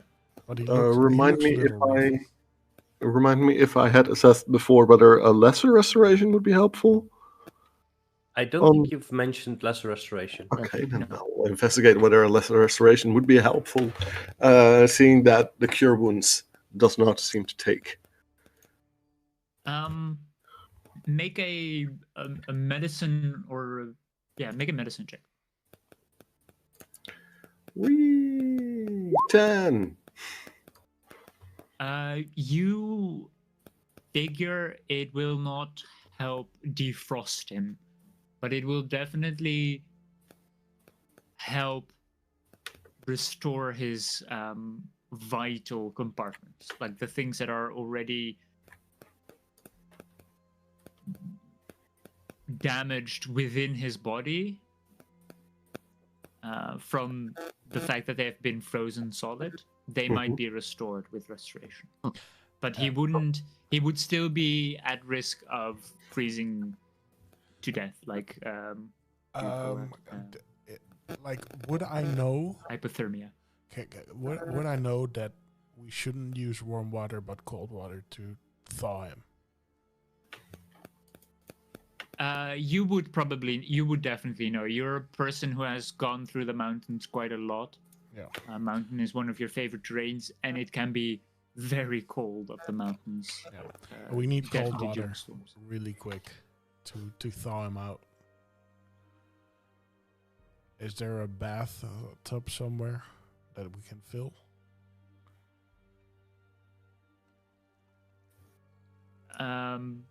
There was a. Oh, at this point, probably Cecil would be coming upstairs with warm water, not cold, but warm. I know. I have warm water. Oh, We said cold water. You dick. Cecil, what are you doing? Oh my god. I'll smack Breggy on the back of his head. So thank you very much for the warm water. Do you have a bath somewhere? well, I do have a tub, not really. Ow. Oh yes, we need to get them in there quickly. All right. Shall I Hypothermia prepare is to heat setting it? in. Sorry? Shall I prepare to heat it? No. We need cold water. The warm water Oh. we can use as well, but Okay. on a different way. Thank you. Okay. I will just fill the tub if you can manage to move him there. Yeah, we'll try. Okay. She runs down. The tub would probably. Oh, before that, just a quick note. That it would be your friend. Oh yes, he's frozen, of course. There is a stairway behind the bar, behind the counter. If you run up there, those are my quarters. There is a tub there All you right. can use. So I guess the three of us are going to carry him. Can Becky try to like Rolf try to carry him solo? I'll help Moloko. Okay, ignoring Braggy's attempt. I would say between the three of you and Braggy trying to do it solo, you definitely manage to lift Riz carefully enough. There is, however, still the issue that there are still three of his fingers from his right hand are on the floor. Yeah, we'll get that. I'll cast the mage hand, snatch those up, and bring them with me. And I'll have my flaming sphere kind of snuff out because it would otherwise start burning shit in this room.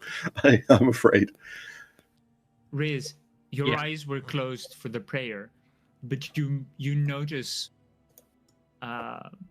you cannot feel because all of your senses are numbed, but you can oddly feel not the exterior of yourself, but the interior moving around, sloshing.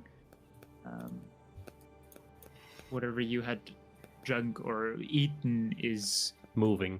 moving. So you have a feeling of vomiting, but because you're not aware of any movement, but it is happening. So it's making you want to vomit, but you can't because most things are frozen over.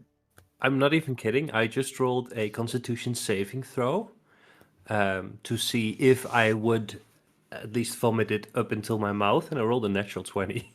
Because I was just curious if something would happen. But no, apparently I can keep it in. Little known fact about changelings is that they redigest their food in the same way cows do. Yeah.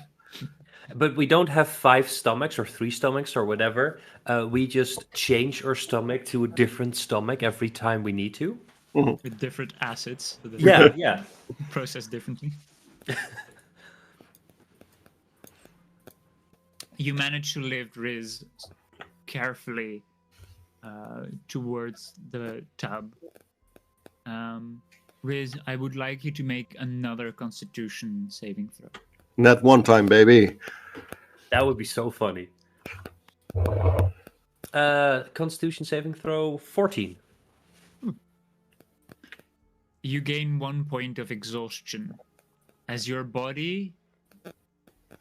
You wouldn't quite be aware of everything that happens to your body because most of the pain receptors are frozen over, but you feel nauseous and you feel absolutely destroyed, also mentally. But slowly over time, I would say this takes quite a while to defrost you completely. Oh no. My That was my cat, don't worry. Okay, good. You would start to defrost. Would the others try to do anything with the leftover fingers in the meantime? Yeah, I would try to put it in Braggy's mouth and say, "Don't eat it. Just hold it in your mouth." That's such a bad idea. Braggy, if you eat it, I'm gonna beat you.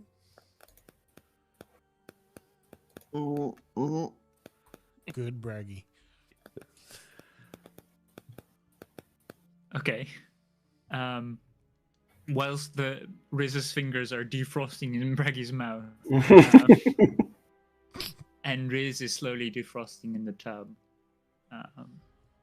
I would say this takes the better part of 5 hours to completely defrost him safely. I'll be applying, like, seeing if a lesser restoration with his fingers in place, and like the very long-winded attempts I can do through alchemy, through herbalism, through very much improvised, because he's not trying that medicine whatsoever, surgery methods. Okay. I would still like you to make a roll for medicine. Give myself a guidance on that, if I may. Am I able to move in any way?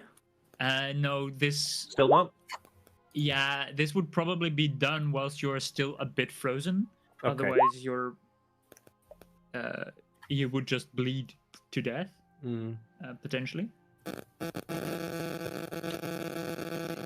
So 13. You managed to attach one finger, like, relatively correctly. The middle finger goes in the middle. This much I know. Sure. Middle finger is attached correctly, and I would say the... Others are backwards. The pinky and the...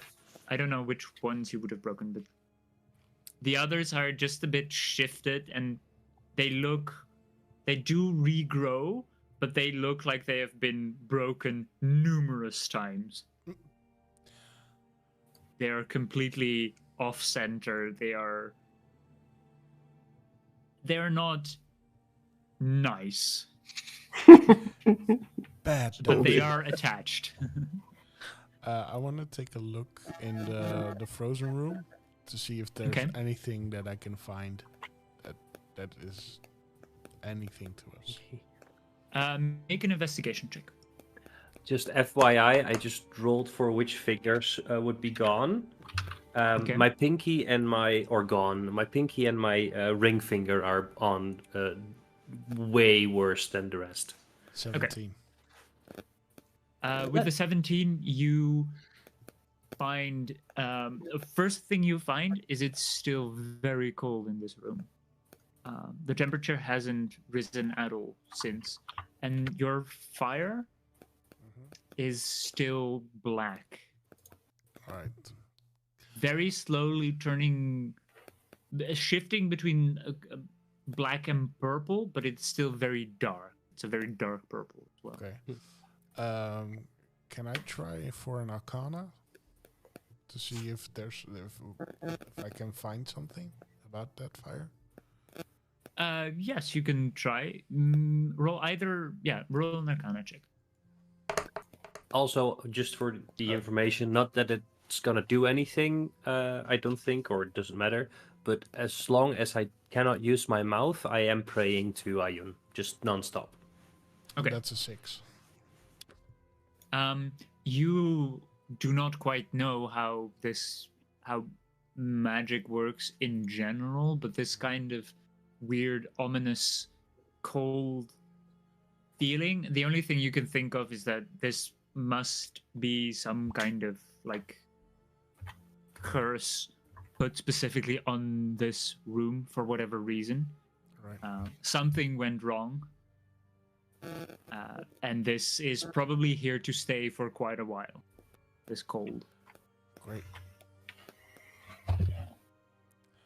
So, we did something nice, and now we have to pay for it. That's the way the world turns. Yep. I'll just go back and I'll try to assist as much as I can. Getting our boy back thawed.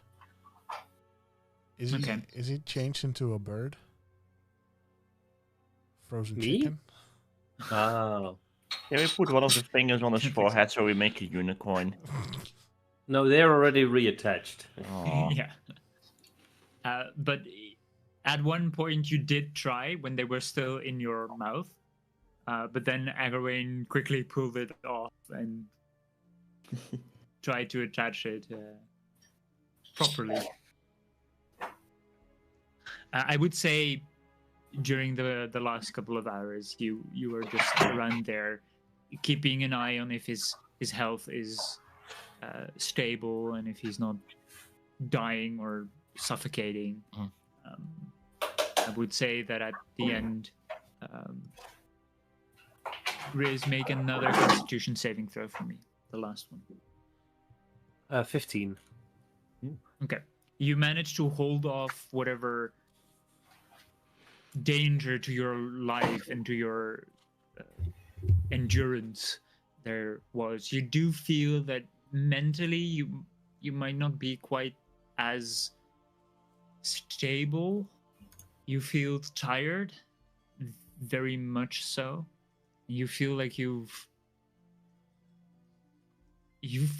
been through A lot. a lot of pain, but also just through a lot. Is he awake again? He is awake again, and you can speak. Again. Then the first thing I want to say is, did you cast message again? So much cold ice frozen in time. I will kind of embrace you, hold you tight, share what warmth I still have with you. Say, hold on, take a deep breath, calm yourself before you move, and ignore Moloko. He means he cares, I'm sure. Are you okay? No. No, I saw. Deep breaths. Take it slow. I saw where we came from. I think I saw in the past. I think it exists. I think our reality is there, just not here. I think I'm very cold. You've been frozen. I guess you're pretty cold. Yes. Maybe we can get him out of the tub and get some warm clothes for him. Do you reckon the ammonia gas from the pee went to his head?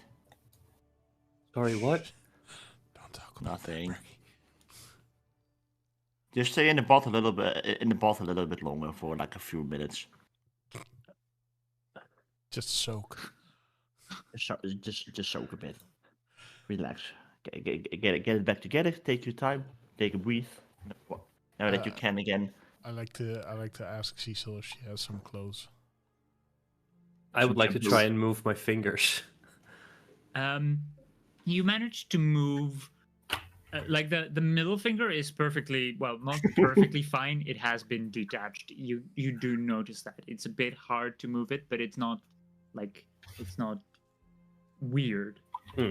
The others, they're a bit stuck in the way they're attached. You can move like up and down, but you can't really. It's going to be hard to really grasp something very strong with that hand. It's going to take quite a bit of time to retrain those muscles. Got it. I'm not kidding. I think I saw what was and might still be. I think Lydia is stuck there right now.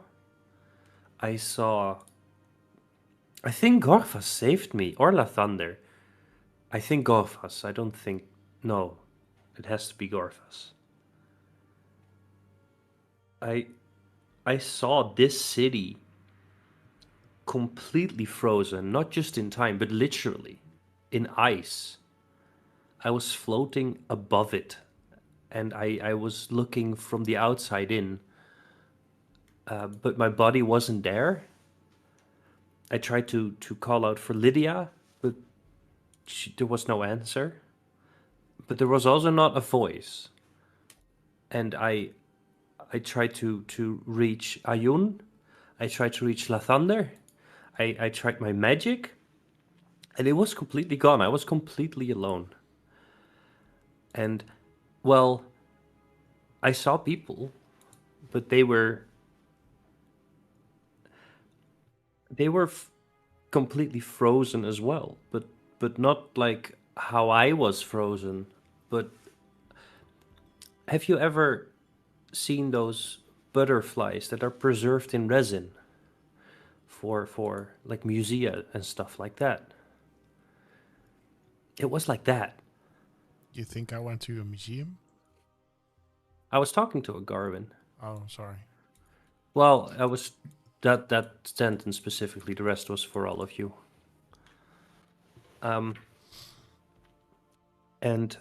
the temple wasn't there, which makes me think that the temple was built in the last 900 years. And I also think that we can go back. We can defrost our present in this future. I cannot wrap my head around it completely, but I think it still exists and is stuck.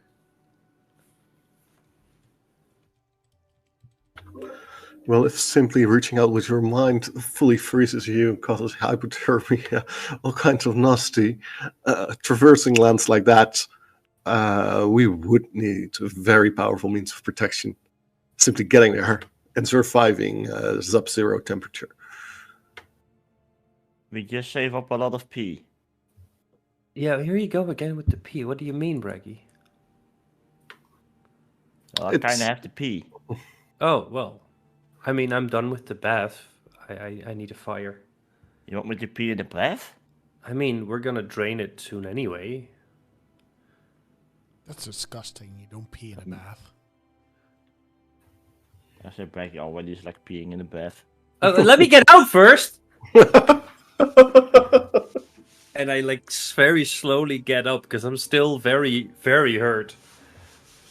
Not mechanically, but Emotionally. emotionally.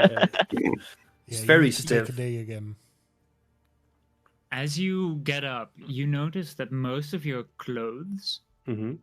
those that were not magical in nature, they're all Oh no. cracked and ripped and shredded. They didn't survive the freezing very well. Oh no. That's the last thing. I immediately go for the pocket inside of my my normal coat because the book of my father's notes was in there. It is shredded. Nothing is readable. Oh, DM. It is completely illegible. I tried to find my necklace. Is it on my neck still? Is it somewhere else? It is on your neck, and it is fine. It does Yep. seem to shudder. It is actively shuddering. It seems to have a will. I take it off, but I still keep it in my hand. It is just vibrating violently. It had probably also felt the cold. That necklace is the means you use to rewind time, if I understand correctly, right? Nope. Okay. No, this is my dad. Oh. Well, It is? no. It. Long story short is that my dad gave this to me because he went on a lot of adventures, and if he touches the necklace, then it has a faint warmth to it, so I know he's okay. Years ago, it went dark, which either means he's on a different plane of existence, which he did go to the material world, like this plane of existence, while I was in the Feywild, but never for more than a couple of weeks, and it just stayed cold. The first thing I noticed when I woke up in this place was that my necklace was warm again, and right now it's shuddering. Maybe it's Like it feels my Braggy. pain. Yeah. Is it like it feels my pain, or like it is causing it? You make an Arcana check. Straight down the middle, 10 plus 5, 15. The necklace has very likely experienced your pain. I clutch it, do it back up, put it back on around my neck, and keep it in my good hand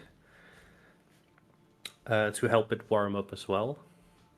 And then I look at the book, and I will spend the next however long it takes without talking, just finding every single word almost that's still legible. Like it's not gonna make a full sentence, but I will try to salvage anything I can from that book, and I'm softly sobbing while I do it.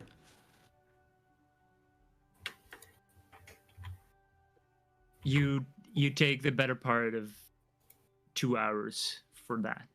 They have the pages were completely frozen, probably stiff, and when either you moved or it defrosted, it had shattered, and most of the pages were shattered in clumps, but when they defrosted, it just became like small pieces of paper.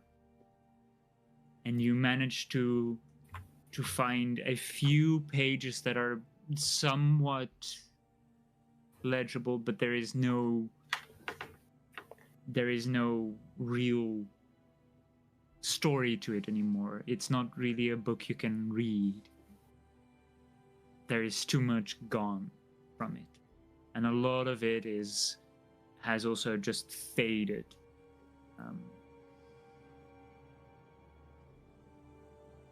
There isn't much left. I would have offered my assistance, of course. Same.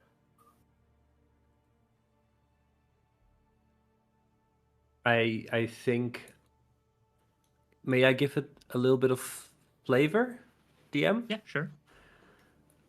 I think Riz, after a very long... Well, you know what? I'm gonna roll for this. And I'm gonna roll with advantage because I got help from my friends, and that's wholesome as fuck. And I rolled really well, an 18 and a 19. So There the you dice go. gods want me to have this. And after about... No, I think fairly quickly you would find that the how do you say that? The rug of the book. Back. Spine of the book. Yeah, it's the The bind. bind. It's a leather-bound book, so, and leather is already super dry, so that's almost powdered, but weirdly a small part of the bind of it has survived what has happened, and on that part precisely it says by Jair, which is the name of my father, and that's the only part that's still actually legible. And I very carefully take it, and I will keep it very close in my magical cloak in hopes to keep it safe, because that's the last part, along with the necklace that I still have of my family.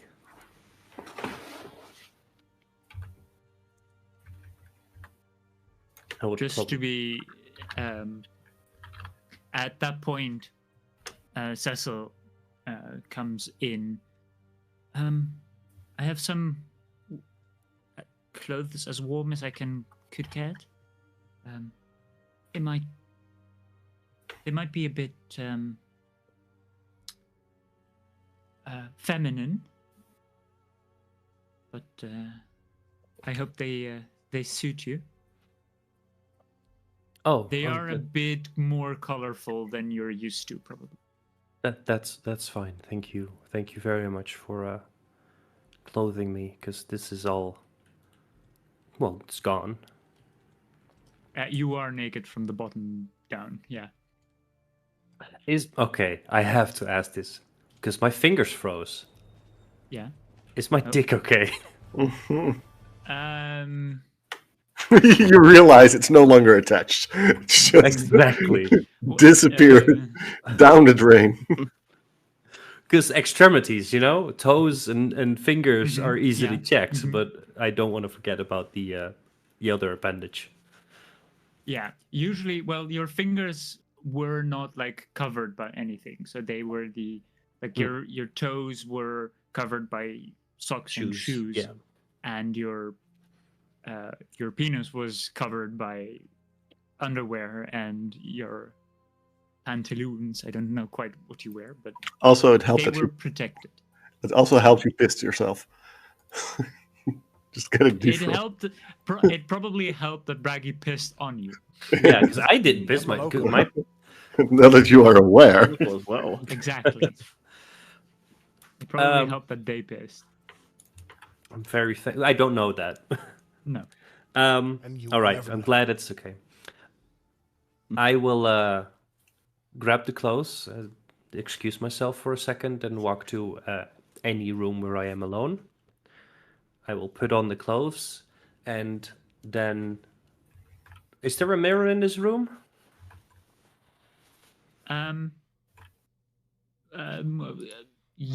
Well, Probably there would not. be in her room, probably. Yeah, but that's the room next door. Yeah. I would, probably go there then. And clothe myself in the feminine clothing. Take a deep breath and change into a female version of Riz. Of Riz or of your father? You're right. No, I would turn into my mother. Okay. And then I would walk out. I would turn into a younger version of my mother that I would imagine how she would look like, because the pictures are not a thing. We do have paintings at home, but not a lot, and they're very expensive to make, so not of each other, but of things we saw on the market. So I would try to imagine what a 20-year-old my mom would look like. Okay. And Can then you I would. describe your 20-year-old mother? Well, she has completely black hair as well. She would have hair until slightly over the shoulder. Should be a little bit smaller than both me and my father. My father being a little bit taller than I am. My mother being a little bit shorter than I am. Very good posture. Her skin is also grayish, but more leaning towards a light blue. And she would have pale blue eyes, slender face, and just like Riz and his father, the arms and legs, all of it would be slightly too long than your average humanoid. And then he would walk back into the room where his friends are, and well, what do you think? How do I look? Want me to be honest? Yes, Braggy, please. Yeah, I don't like it. I'm sorry to hear that. You're not yourself now. No, this is my mother. Yeah, but you're not your mother. You're Wiz. I am. Now you just look like some random woman I don't know. Braggy, it's not on the outside what counts. Yeah, but then Well, not. Never mind. Becky will bite his tongue in this case. I am still purposes. myself, but I figured that it would be a good idea to try to fit to the clothing that I'm wearing. I don't want to stand out too much. You all know that I'm Riz. I know that I'm Riz. But for right now, if we have to meet people and I'm still wearing the feminine clothing, I think it might not be a bad idea to look like this. You can still call me Riz if you want, but my mother's name is Dyer. Yeah, I'm not gonna remember that. Sorry. That's fair. I can wear the clothes so you can be yourself. You can wear mine. I think your clothes are a little bit too big for me. You can shift into it. Exactly. So you would like me to look like you and not like my mother? No, just be yourself but fat. I don't think you're fat. Rotund. Is there anything wrong with being fat? No, I've never said that. It's not fat, it's called more to love. Anyway, what I really wanted to say is don't be afraid to be yourself and whatever the fuck you're wearing. Well, thank you. I appreciate that. But this is just as much part of being a changeling as it is being myself. I very rarely was myself before. My self, in a sense that I looked like my basic form. Let's call it that. It's I very need easy. it. Sorry? Nothing. Okay. If it is of any help, I think you look gorgeous. Thank you. Because it's all your clothes. They are very nice clothes.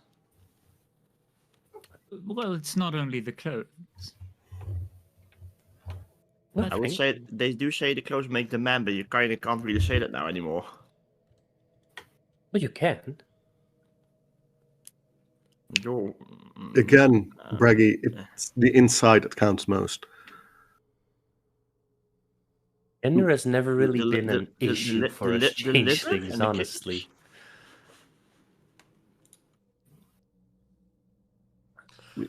I don't care about your appearance.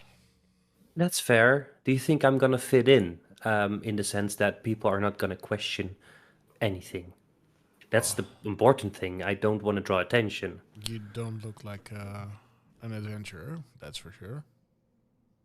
That is fair. Yeah, I'm not gonna To lie. be honest, dear, I don't think it matters at all. There are all manner of creatures walking these lands now. Most of them undead anyway. Yeah, we need to Yes, find truly. some. Find some? Are you looking for a particular undead? Not a particular one. We're not looking for your friend, at least. I see.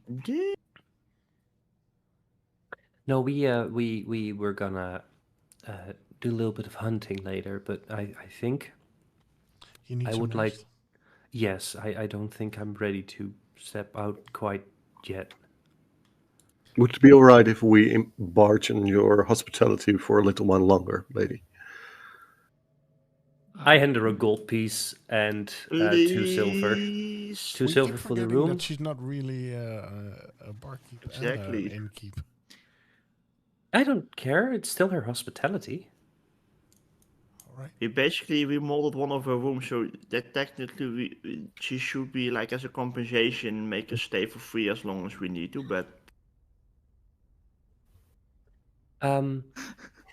You remodeled her room by freezing one of her potential.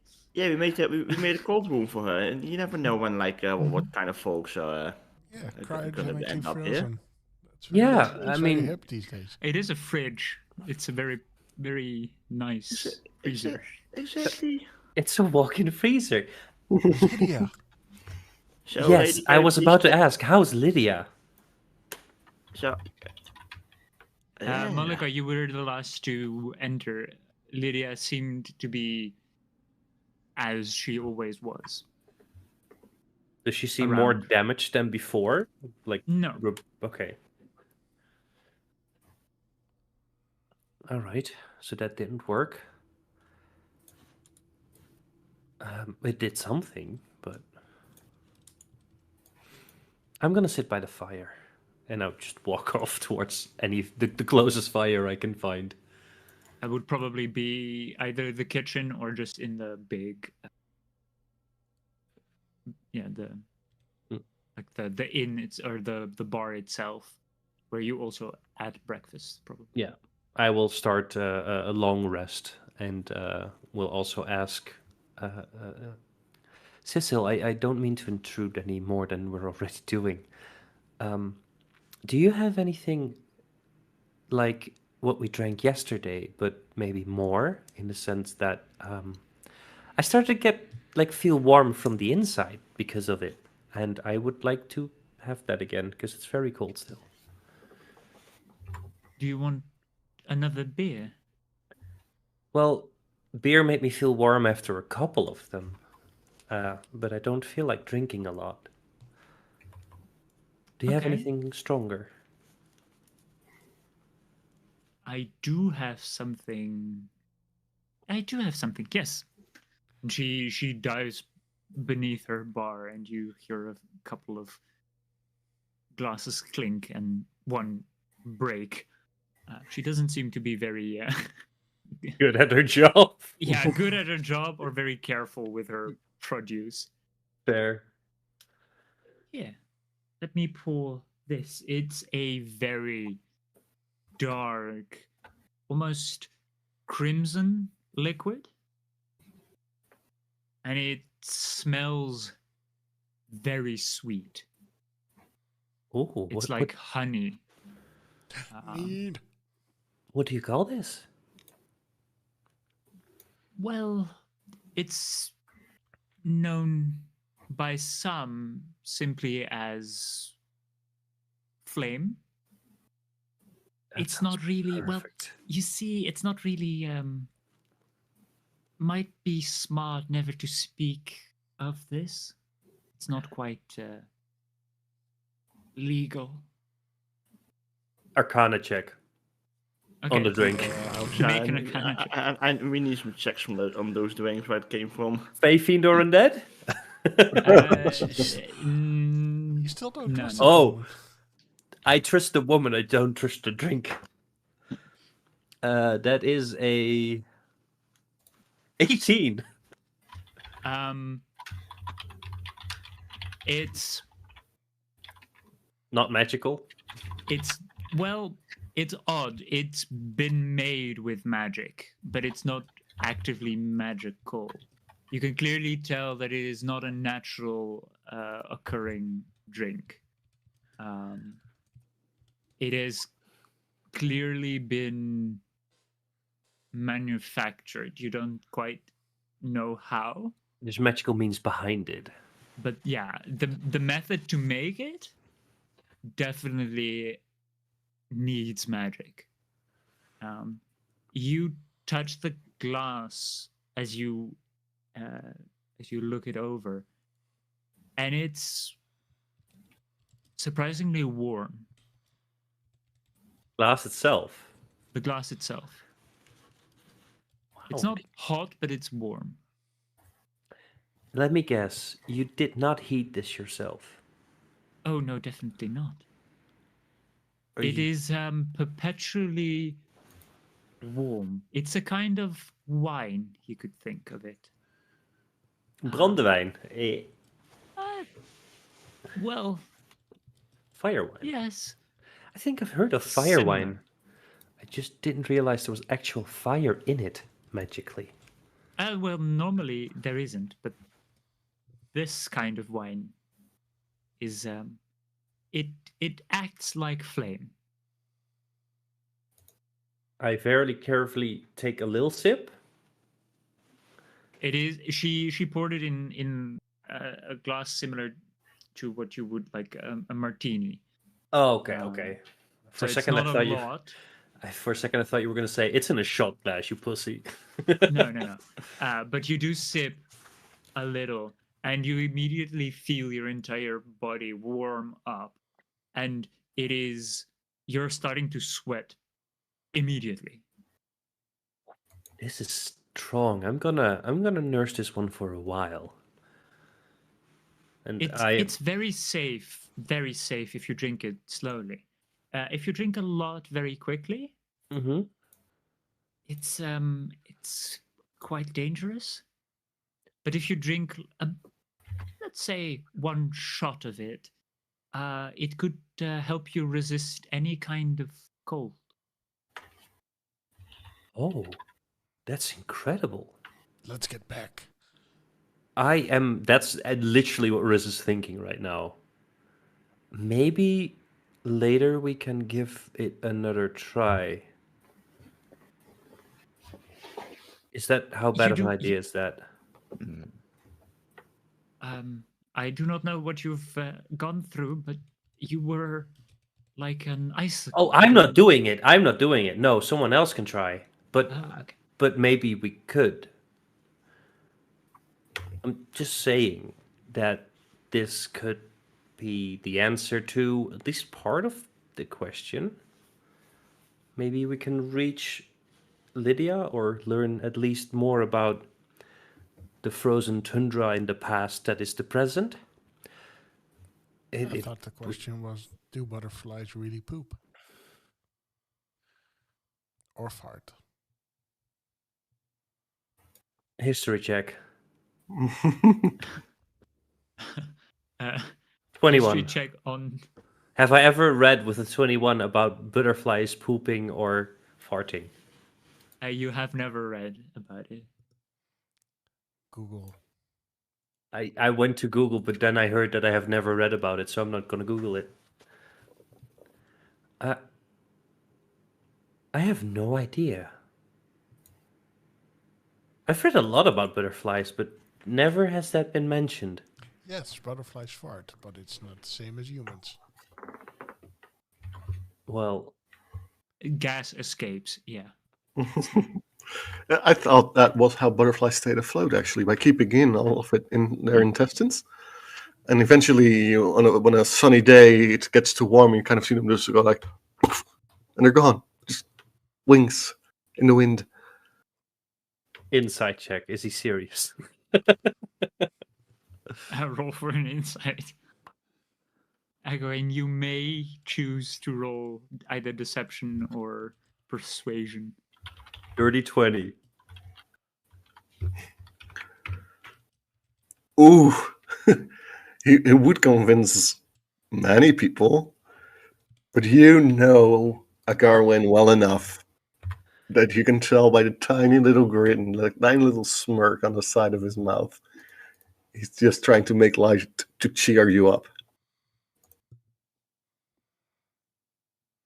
You know what? I had no idea butterflies were that interesting. Moloko, do you drink? Do you indeed drink? Do you drink with me? Yeah, sure. Okay. You as well feel, but because you slam it back in one go, you feel your body, and strangely, you do not sweat a lot, very rarely, but you feel a lot of sweat coming up from all pores around you, and your feathers get a bit clammy, and it's not a very nice feeling, but the drink is very smooth and warm, and you feel ready for any kind of cold. You have resistance to cold damage for and to cold environments for 1 hour. All right, cool. So, what do you think, Moloko? Are you ready to pray to Lathander? Yes, let's pray to Lathander. Are you're ready to do it now? Yes. Okay, fuck it. I guess. Let's do this shit. I think we should, if you can still do it, Agarwin, have the sphere of fire at the ready, just in case. And should we draw another bath? Maybe you should. I don't know if there's any more of this that we can take with us. Well, I've only had one sip of mine. Should we give it to Lydia? Try and feed it to her? I mean, she's a skeleton, but Don't think that's the answer to our problems. it's worth it. Nah, you're right. It's too mean- good anyway to spill, and I take another sip. Meanwhile, Agarwin and Braggy are just hydrating themselves thoroughly with water, making sure if anything needs to happen. And engulfing themselves. Like as the bird and the shapeshifter are changing, the hippo and the elf are on the other side of the bar. Just Moloko, if you're really gonna do this, I do want to be very clear that what I just went through is the second worst thing I've ever been through. The worst thing I've ever been through was completely dying. So this is a lot, and I don't want you to underestimate it. I won't. But fuck it, let's do this shit. Have You're sure? Let's go. We need Lydia back quickly. We do. You move up to the room where Lydia is. Who is praying? Moloko, you are. Yes. What I did was pray to Lathander, and then ended with a small prayer to Ayun. I think what triggered it was the prayer to Lathander. Then let's pray to Lythander. Can we do anything to buff you a little bit more before you go through with it? Can we guide you or anything? Not sure. Wink, wink. Nudge, nudge. Know what I mean, DM? Someone's looking at me. I feel like someone's looking at me. I'll be happy to help. 1 second.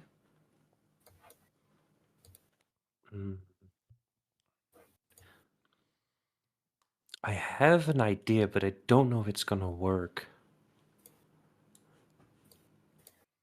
Okay, this might be pushing the limits of silvery barbs a lot, DM. Would it be possible to in-game willingly do a attack and then cast silvery barbs on that attack, so they need to reroll and I can give a roll to Moloko if it's good? Because that feels very meta. But also, it says it's in the spell. I've not used silvery barbs before, so I don't know if that even makes sense to me in-game. But it would give him advantage on the next roll. Let's see. I would magically distract a creature to turn its momentary uncertainty. The lower roll. You can give him disadvantage on the roll. No, I'm saying I'm gonna have Braggy or Agravain do any attack roll against the broken door, for example. Make them re-roll it, and then give a different creature you can see within range.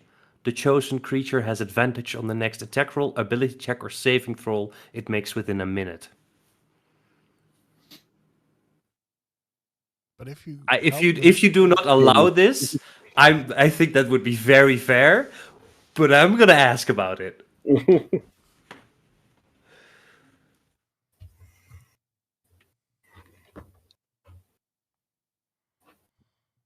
When you I know this is weird.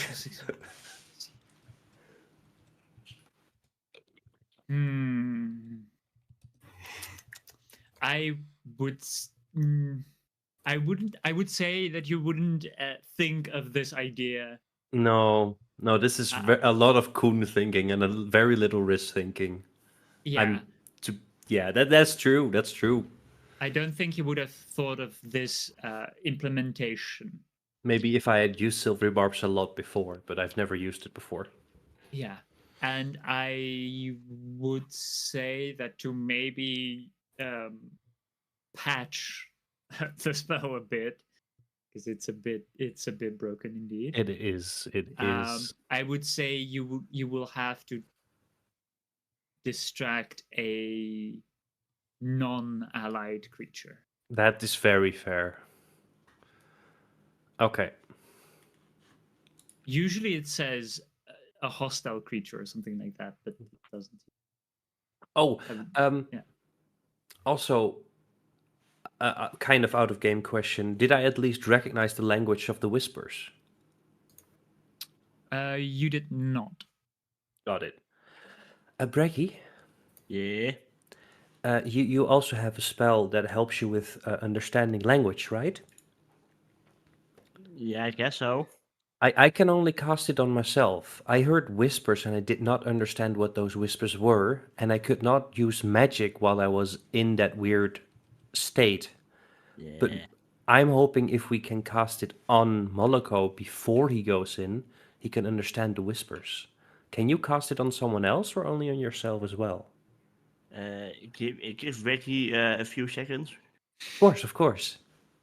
To read the spell description. Never mind.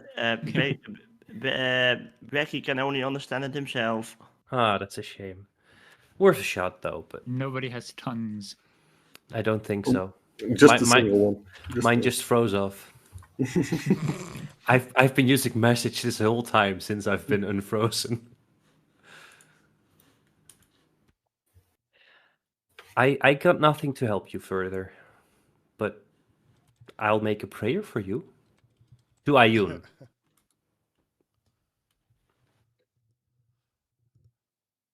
Whatever. Okay. You pray for his success.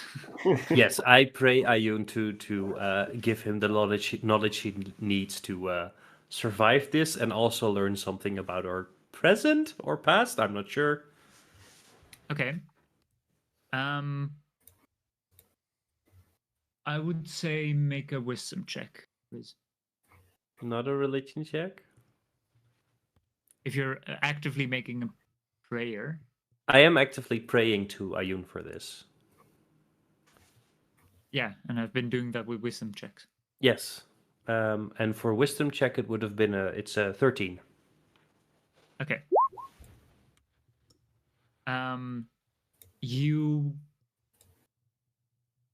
pray and you briefly feel that cold again, the very void-like cold, and you immediately stop instinctively, not trying to connect. I downed a drink. Okay. You down the rest of your drink, of which you only took a few sips. Yes. You now also have resistance to cold. You were quick enough to stop the prayer, but you have a feeling that it's very hard to contact any god, and it seemed to be increasingly hard, or even harder, to contact Lythander for whatever reason. Update. I cannot reach Ayun either. All right, fuck it. Let's do this shit. Dear Lythander, Morning Lord, I need your guidance. We need your I'll help. cast guidance. I was about to say. And we need your help. Please help me, please, Lythander. Make a wisdom check. Saving or just straight wisdom? Just a straight wisdom. Oh, wow. That'll be an 8. Is that with the D4? Oh, wait, no, I didn't throw a D4. I'm sorry. Could be 12. I'm sorry. Almost 11. You manage to you pray out loud. Yes. Okay, you pray out loud and you speak for a while, and suddenly your prayer the rest just hear your prayer stop midway your sentence. And they can feel you fall into stupor, and you just were you standing, or were you also cross-legged, crisscross? I was crisscross applesauce, yes. Okay. You were crisscross applesauce, so they just see you slump a little and slurring your words at the end, and you are pulled from your body, and you briefly feel like a tear, a pain in the back of your neck, and then suddenly you do not have a body anymore, and you're just floating, and it's cold. It's very, very cold. Wait, did I just cast message? You dick. Yes. You hear from the void. You did a message. It's very cold, and you see a vast world beneath you, spikes of ice. But you see slightly ahead, in front of you, you see a sun. But it's very dark. It has the same kind of color as the flame Of the fire. Of your fire. Yeah. It's that black purple. And it feels very, very cold. And the longer you stare at it, the more pain rushes through your mind. I would like you to make a Constitution saving throw. That'll be 21. Nice. You manage to hold off the exhaustion and the pain that is directly surging into your mind. And you manage to break free from whatever place you are currently held to. And you return to your body, and you see that the tips of your fingers or your claws were starting to get that same black, frost-bitten visual, and you feel the cold surging through, but you're not yet frozen, just on the way. Right. But you manage to wake. Cool. So, I would feel that would actually be. He would just wake up out of a stupor, look into his blackened claws, be like, "Cool." right. So we done that. What did you see? Are you okay? I'm fine. I saw a sun, which was black and purple. Black and purple. A note is that you only saw like half of the sun. The rest of it was like sort of as if it was hidden in shadows. Okay. You only saw half a sun. Like thunder. I only saw half a sun, like a moon. What? I only saw half a sun, like a moon. It was Or black was and there purple. an eclipse of some sort? No, there was just only half a sun. Did you see a city? Or people? I didn't. No whispers either? Nope. No whispers. What the hell is going on? Only pain. Yeah, I feel that part. Oh, I didn't have that much bother of it, but I felt it. I wiggle my pinky and my ring finger. I look at They my are claws. not very smooth, like No, they hurt. clunky. I look at my talons and I go, quink, quink, quink.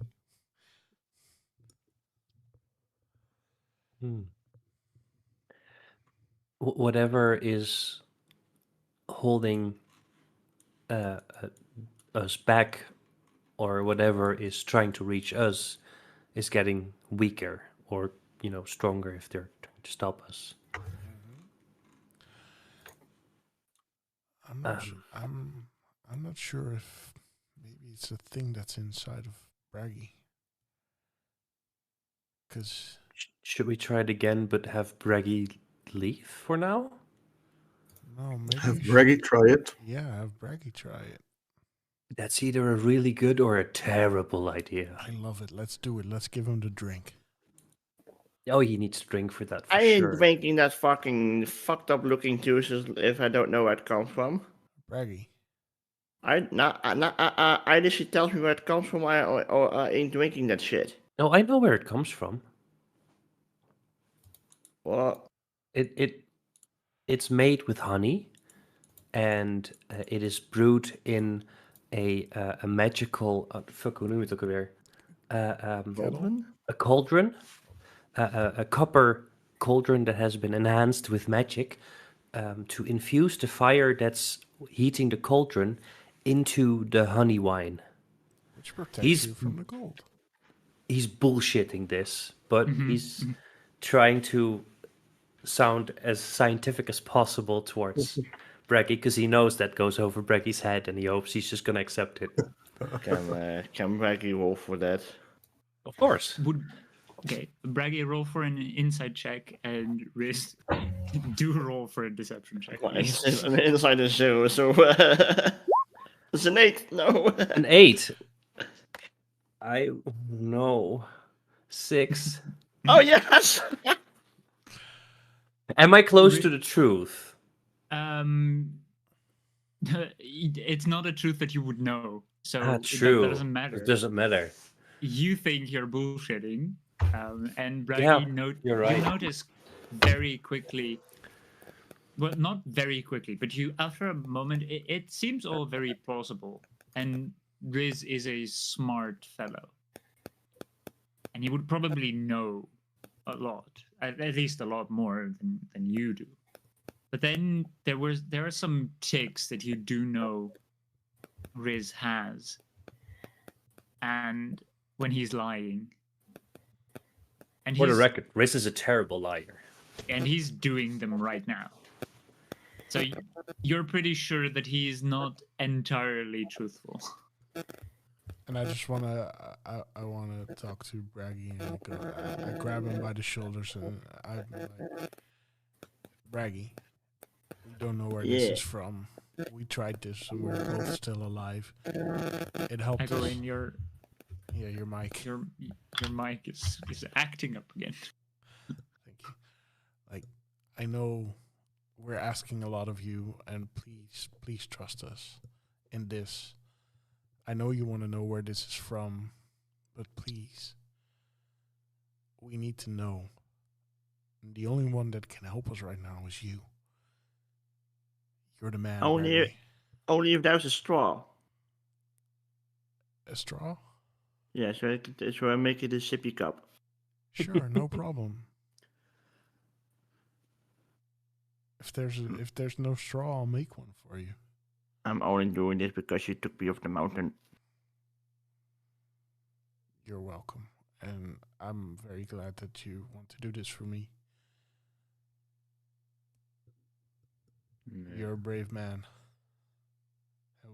It's good that you step up right now.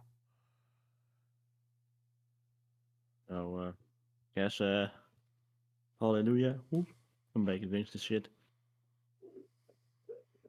Cecil produces a straw. Like, I don't usually use them, but I have them. This is it's a nice carved wooden straw, and she puts it in like a large mug, and she pours a bit of enough, not too much, the liquid. This should be easier to drink. Thank you. Well, I guess Braggy just goes for it. Braggy, you are a brave hippo man figure.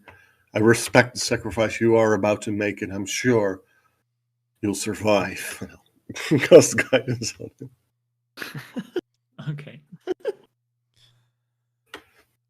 Braggy, you sip, and after you finish the drink, you strangely do not sweat. Your kind don't often sweat. Nah. But you do feel very, very hot. And you really need mud. You just want to roll in mud.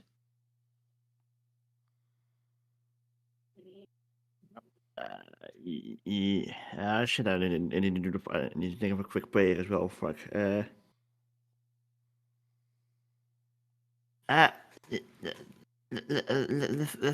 thunder? Hello? Don't know if you can hear me, but you're kinda acting up like a little bitch. Oh no! He misread the situation. It's a prayer, Braggy, not an insult. Braggy, I would like you I'm praying to sorry. I would like you to roll a wisdom check. I want to be so fucked.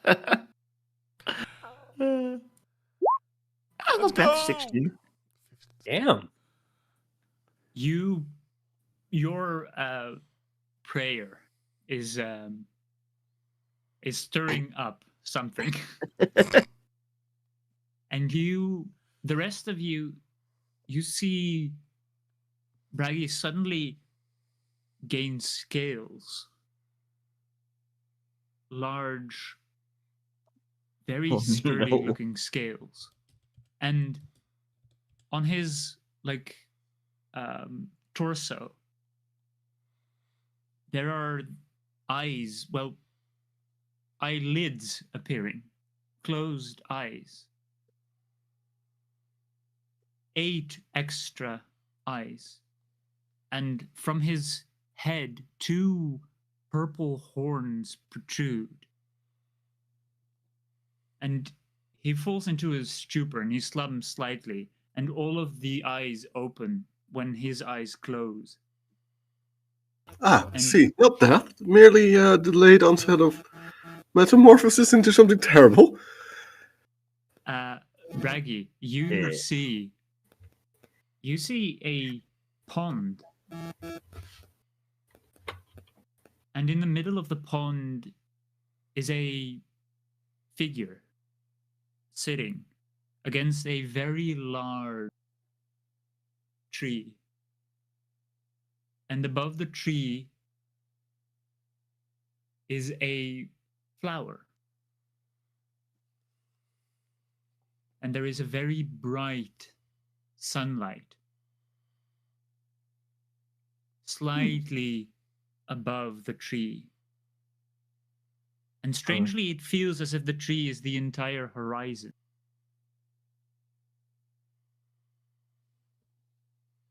I guess Braggy's gonna walk towards that and wave hello. You wave hello, and there is no response. Guess I'm just gonna keep trying to get closer and closer. Until I see what it is. You walk, and you walk endlessly. It feels endlessly. And you do not manage to get closer.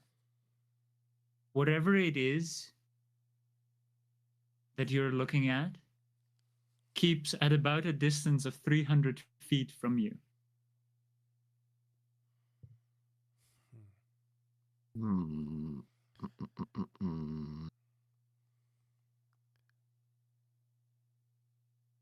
No shit, that won't work. The magic didn't work. Fuck.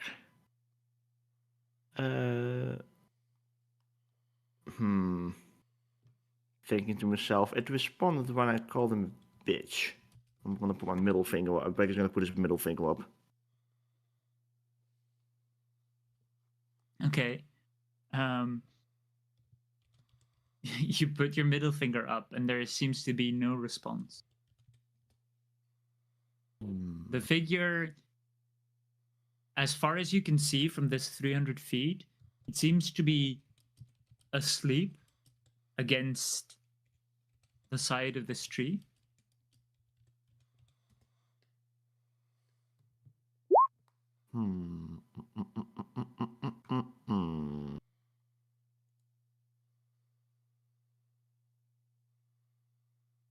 Barry's scratching his big ass hippo chin, like, Working his imaginary beard, what to do. I want to get to that island, but I can't get closer.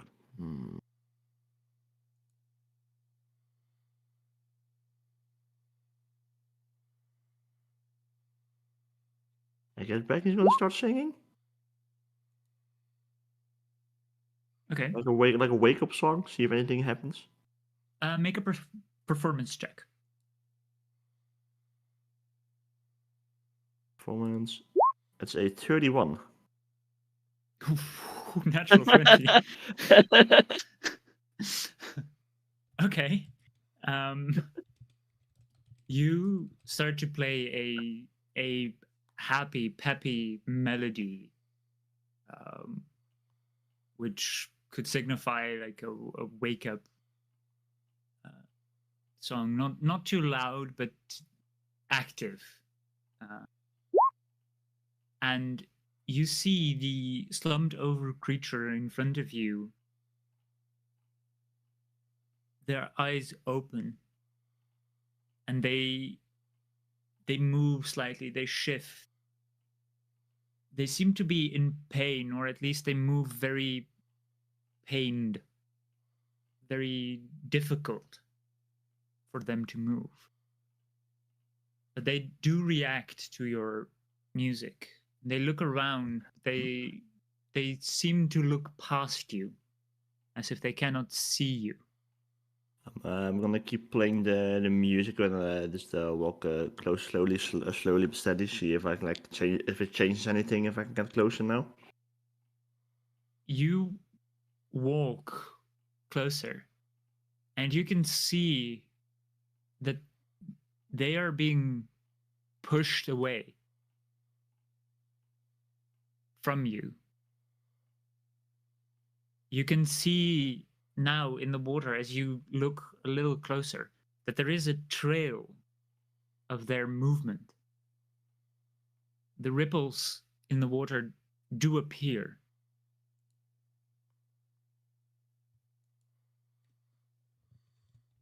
Mm-hmm. Mm.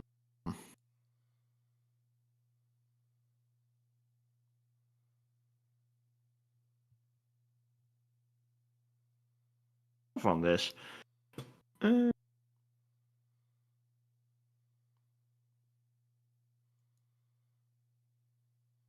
Can Braggy get closer to the water itself and not the island? As in, like, You're standing on the water. You're standing on the pond. You're on the walking on the water itself. I'm fucking Jesus. Yes. Hippo Jesus.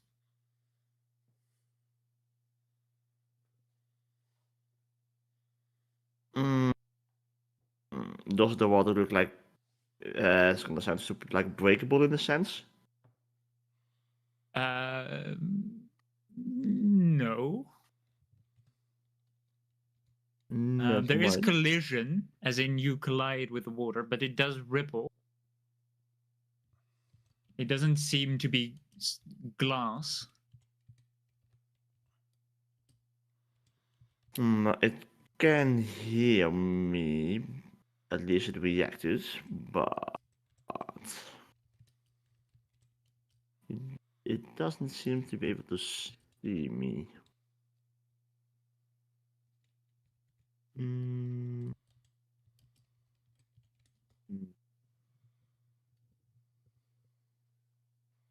Gelijk kind of stuck on what to do. At the other side, you, Moloko, Riz, and Egoin, as you're looking at this new appearance, and some of you are attempting to. Are you actually attempting to touch him? Definitely, yes. Yes. Okay. You touch, and they are physically present, but they have a faint bluish glow to them. They're not. They're unlikely to be permanent. They seem to be apparitions.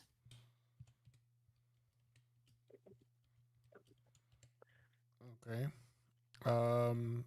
But there's no way that if I touch him, that we can, like, if I hold him and I try to do a prayer. You. Okay. Make a religion check.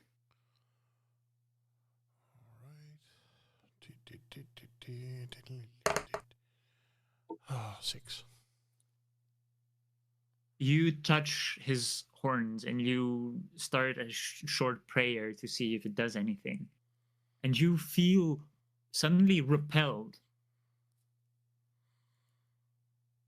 You're not, you are thrown away from Braggy when you're starting the prayer. Not too forcefully, but you are pushed back 5 feet. All right. Oh, wait, I might have something. Sorry. I'm staying out loud. I knew I should have taken a blood sample and investigated when I had the chance. Odie, are you okay? That was quite a rough shove.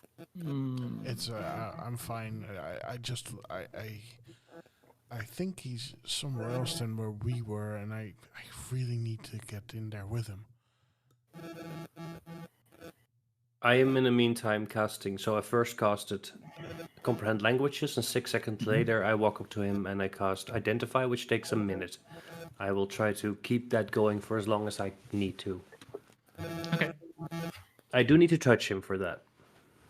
Yes. I would like you to make either an Arcana check or a religion check with disadvantage. Fiend or Undead? Probably not, right? No. It looks like maybe it could be Fiend, but I will go for an Arcana check then. 8. You start focusing on it, and the moment you touch him, and the moment you start to cast the spell, you are also repelled and move 5 feet backward. And the spell is consumed. Fuck. And you are pushed away forcefully. Egwene, your mic is buzzing again. God damn it. I'd like to add that I definitely, as I fall back, I definitely trip and just fully roll across the ground from that. Because I'm very weak right now. I was about to do something, so maybe like that action can be like a how do I say it? Gevolg. Consequence. Yeah. Yeah. Consequence about whatever I want to do. I'm not sure if it's like possible, but so I have this thing, of course, that the spirit of God within. Mm-hmm. Can I, because I'm thinking so hard inside out about what to do, can I somehow, get into my own head in the place where I'm at, and to see if like the spirit in my head does something or react to something? If you do that. As this spell's all magic. Okay. Technically.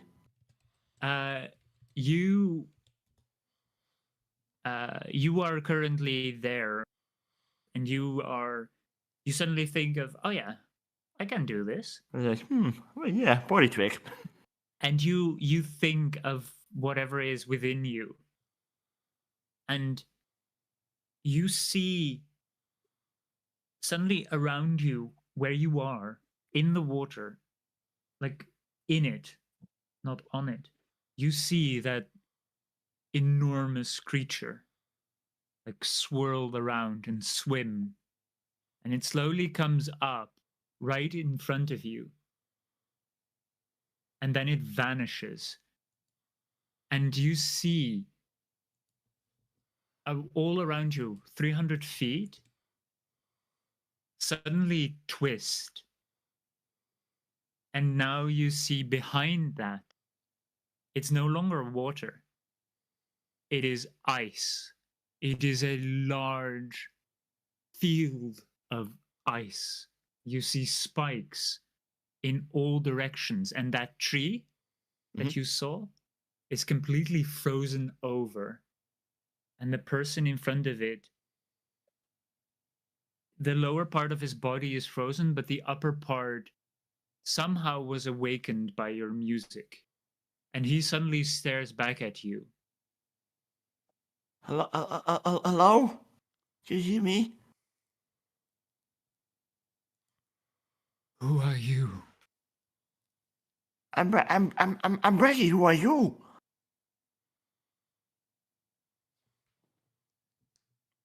He takes a while. He looks around. He touches his face.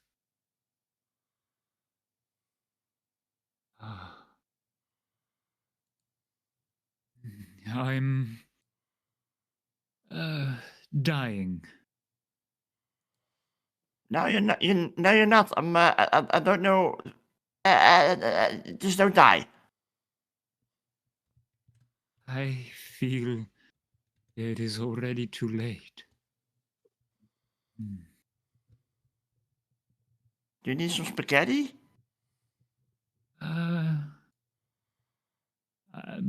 I don't think I can eat. As he points to his stomach that is completely covered in ice. I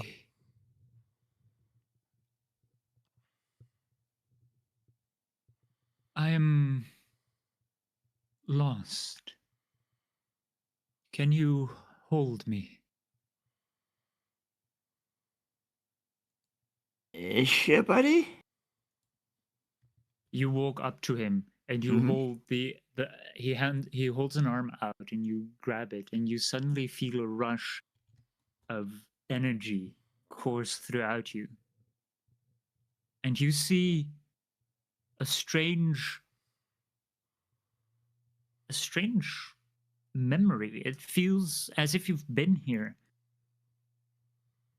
You see a land, and you see many people living their lives. You're looking down upon them. And then suddenly you see a storm appear at the edges of your vision on the horizon. And it starts to surround you on all sides.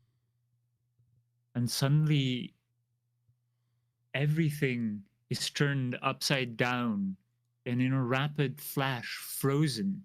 The sun blackens in the distance and the storms pick up whatever this was, and drag it away.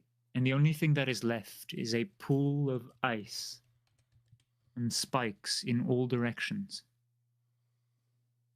And this tree that you are now resting against, and you feel your power wane, and you feel cold and beginning to freeze and lose life. And then you're braggy again. And the hand that you were holding is completely frozen and shatters whilst you're holding it. And the tree as well. And in its place, you suddenly see a ghostly appearance. A familiar ghostly appearance. Gorvas stands right in front of you.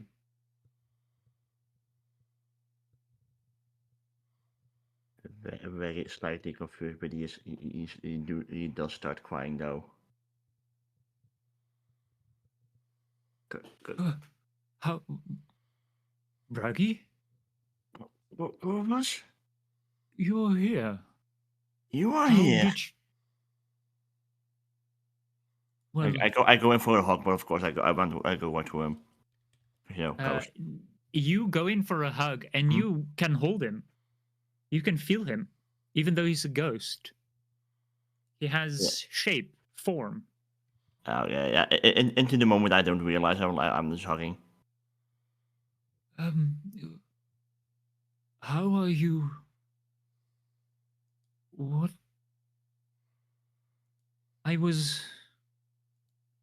You shouldn't be here. It is dangerous here. Well, I am here now. You want to come back? I cannot leave this place. Can I leave this place? I suppose. How did you get here? I think you can leave the same way. Or are you already dead? Well, the way I went here, I kind of called Lathander a B word. And then I prayed or called to the thing in my head, and now you're here, and yeah. Short story. He cocks his head. B word? Okay. I do not quite understand, but I suppose, if you just walk back the way you came,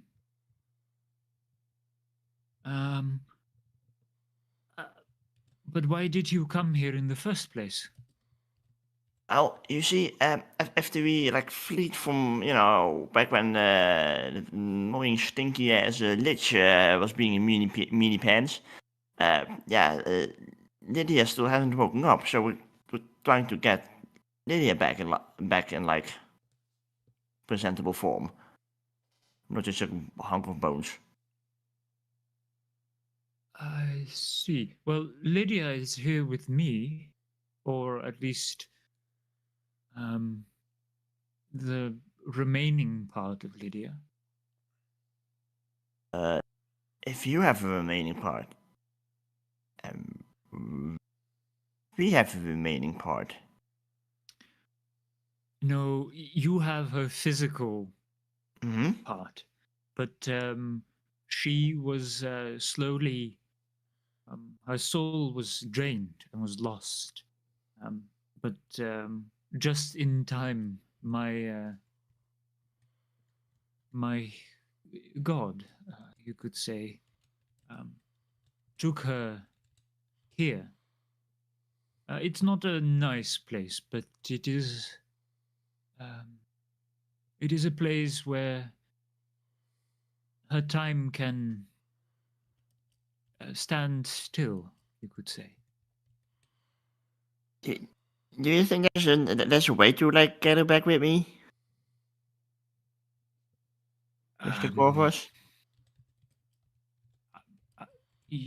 I don't know. I am not a god. I do not know how my lord even got her into here. Can you at least like show her to me where she is? Can you walk with me? I guess. And he walks a few steps and he leads. And you now have to walk over the ice. Do you follow? Mm.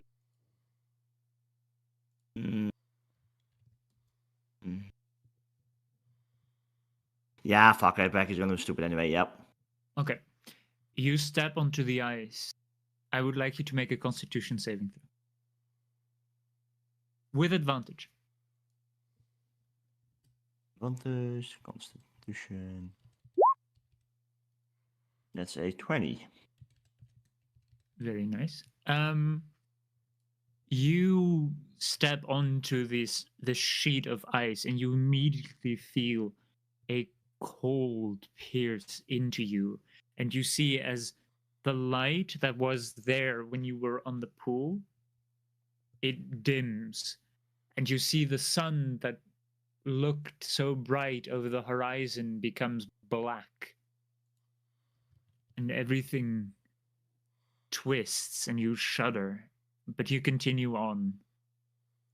And you follow Gorvas a few 100 feet, and there you see Lydia, or not how you remember her.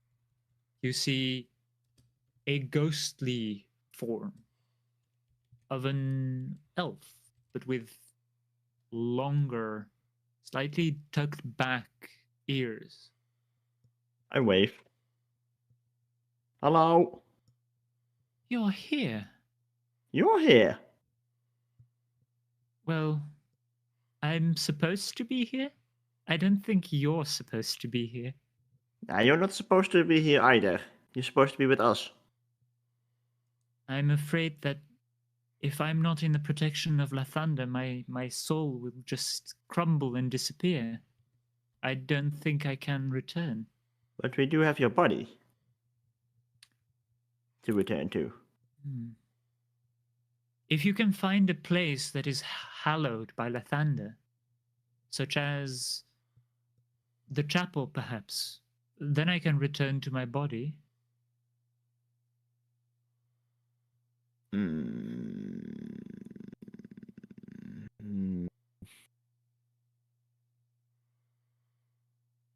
Breaking things to himself. Would the fridge in the inn work?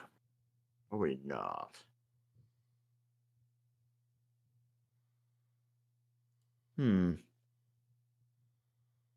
Braggy would very likely not quite understand what happened. No.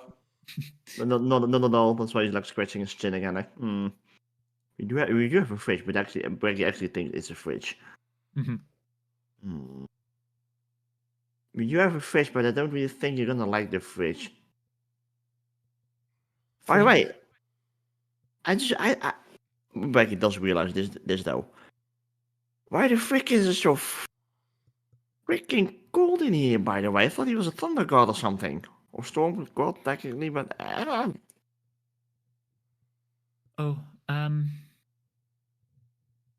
We both don't quite understand either, but we both believe it to be because there is no longer a sun and therefore no dawn in the world where we came from. And that's probably the reason why his realm here is so ice cold.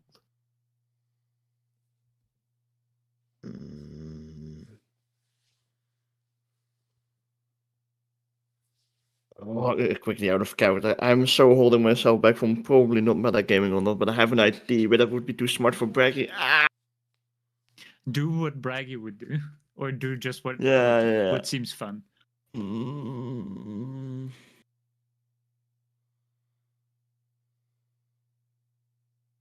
you think if this called because he's just a cold-hearted god?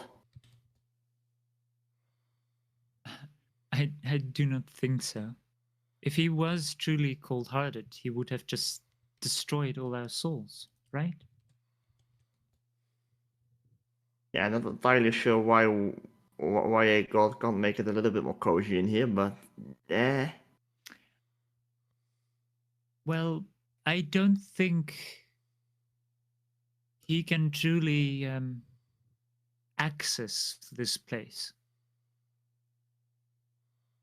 So he basically just dropped you here and it's like, yep, well, you're on your own now, bye-bye. In a way, yes. But I also think this is the only place. I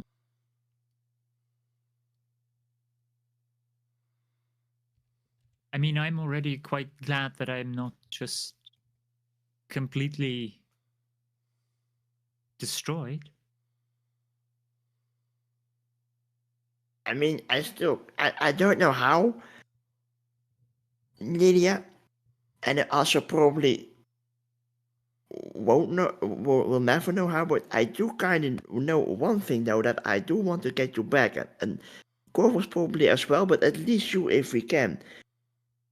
Bring Wiston to a popsicle. I pissed on his fucking body to keep him alive. Then I had to drink some fucked up mystery juice that I'm still not entirely sure about it, but I drank it because Monaco carried me off a fucking mountain. And the fucking angry ass, stinky, big ass, eyebally snake appeared again. But I'm gonna get you the fuck out of here, one way or another. Her ghostly appearance looks very confused. He did not understand a single thing of what you just said. Okay. I do not know if I can leave, but I can try to follow you. Yes, please. So, Grover said that if I walked back the way I came from, I'll be able to return. Quickly gonna try this. Can I give you a hug, Lydia? Yes, of course. Becky goes in for the hug on Lydia. Can he actually hug Lydia as well? Yeah. Also, Lydia also seems to have some form to her. Alright, Becky goes in for the bear hug and he's not letting go. And instead of walking forward back to the way he came from, he moonwalks away. Back where he came from. You moonwalk away and suddenly you feel drowsy and you tumble and you fall with Lydia and you fall into a warm pond of water. And then you awaken back in your body and you see the others just touching you up on all sides. No, we got thrown away, right? Yeah. Oh yeah, that's right. We're mentally touching you up. Quickly, the bones, the bones, the bones, the bones. The bones, they're right in front of you. You look at Lydia, or at the bones of Lydia, and you see what you see those red dots of light in her eye sockets again. And they turn slightly bluish, and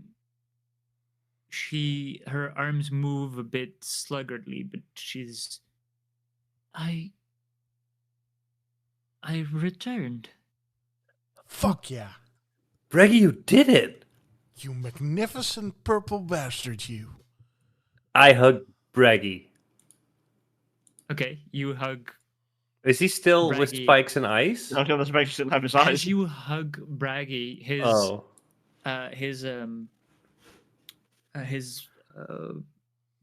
what did I say? Scales disappear and his horns retract, and he is just the normal Braggy again. You are no longer a horny bastard. This means you absorb the evil into I yourself. did. One thing before we continue this wholesome conversation, apologize in advance. I did all this just because I want to know what the fuck is this mystery liquid? What? Oh, the drink. Yes. It's just wine, but with magic infused. That was not a lie. I just don't know exactly where it comes from.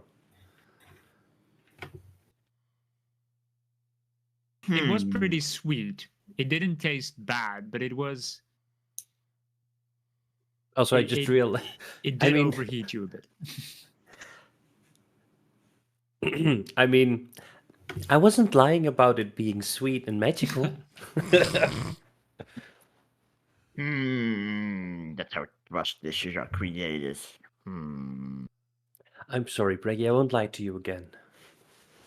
He Yeah, lied. I'm not gonna lie myself. I'll probably forget within the next minute anyway, so don't worry about it. Braggy. But we got Lydia back. Yes, you did. And you're one magnificent son of a bitch. You're amazing. Thank you. Welcome Braggy. back, Lydia. Thank you. I do not feel quite great, but Join the it club. is- Sorry. We're glad to have you back. glad to be back. It's a lot warmer here. That's nice. Even though it seems to be quite frozen here as well. What happened? You were in the same place that we saw. So we were close. Only we couldn't get to you. But Breggy Yes. could. You tried to go there. Yeah. Yes. Yeah, I show her my... Is it my left or my right hand, by the way? It's your right hand. Oh, no, that's my dominant hand. Fuck. I show her my pinky and my clearly reattached ring finger and I would say still scarred middle finger. I had a little bit of an accident while trying to get to you. Yeah, Well- I just felt pain. Okay, well, yes, somewhat obvious. But okay. Why did you go there? Well, we felt you slipping away, and we didn't know how much time we had. I see. Yes, that is true. My soul was weakening, is weakening.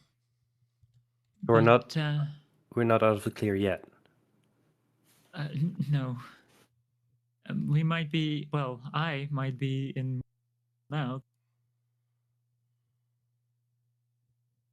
I think you just cut off. Yeah. Yeah. I saw that in Discord, but it was weird.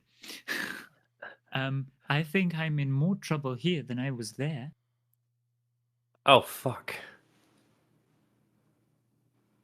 Did we do a bad thing? Did we fuck up again? Well, bad is subjective, but But we needed you. I see. He just really wants his arrows. Well, I think we need the arrows.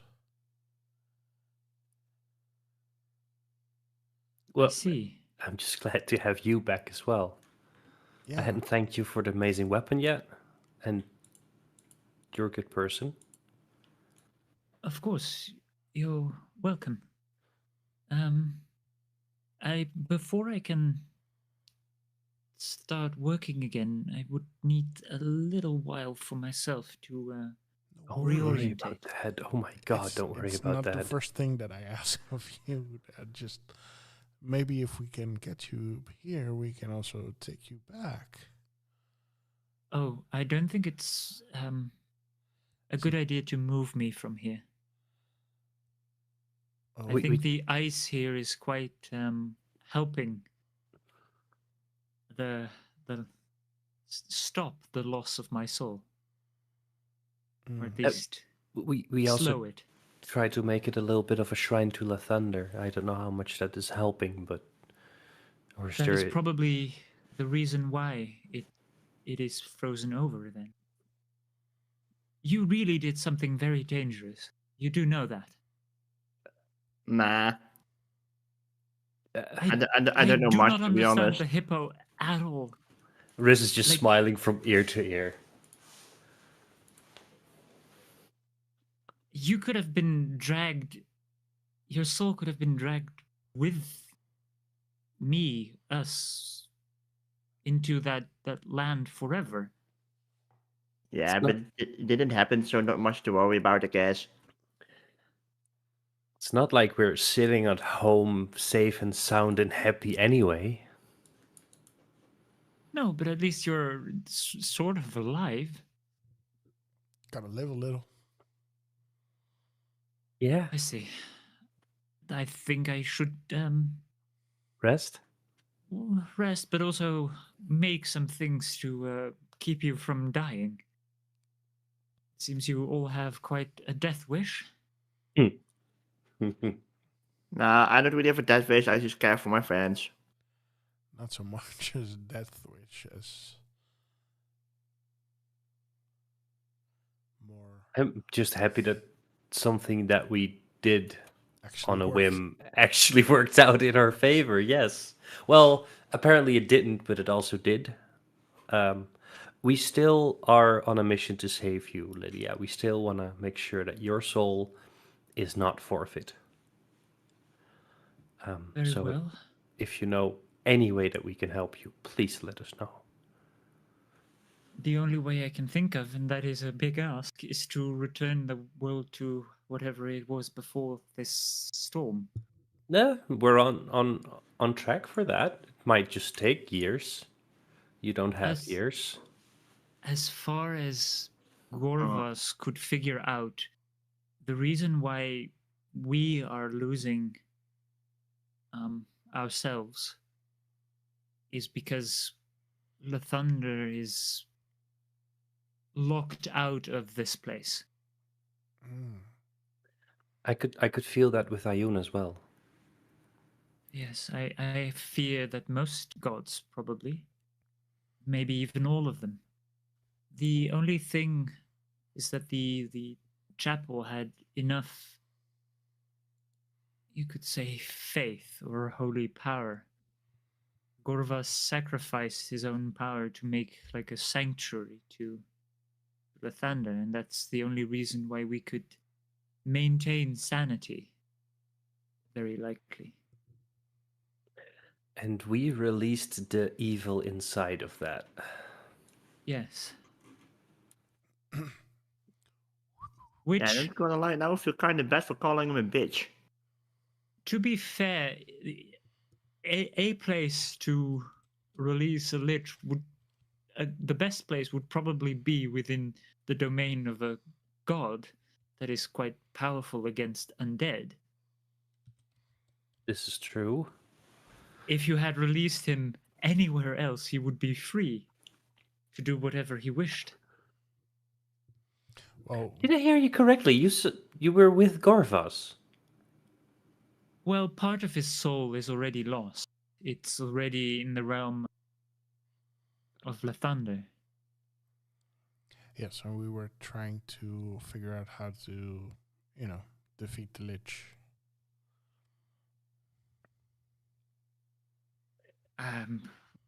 I would not know myself, but Oh, we know. We had some good advice.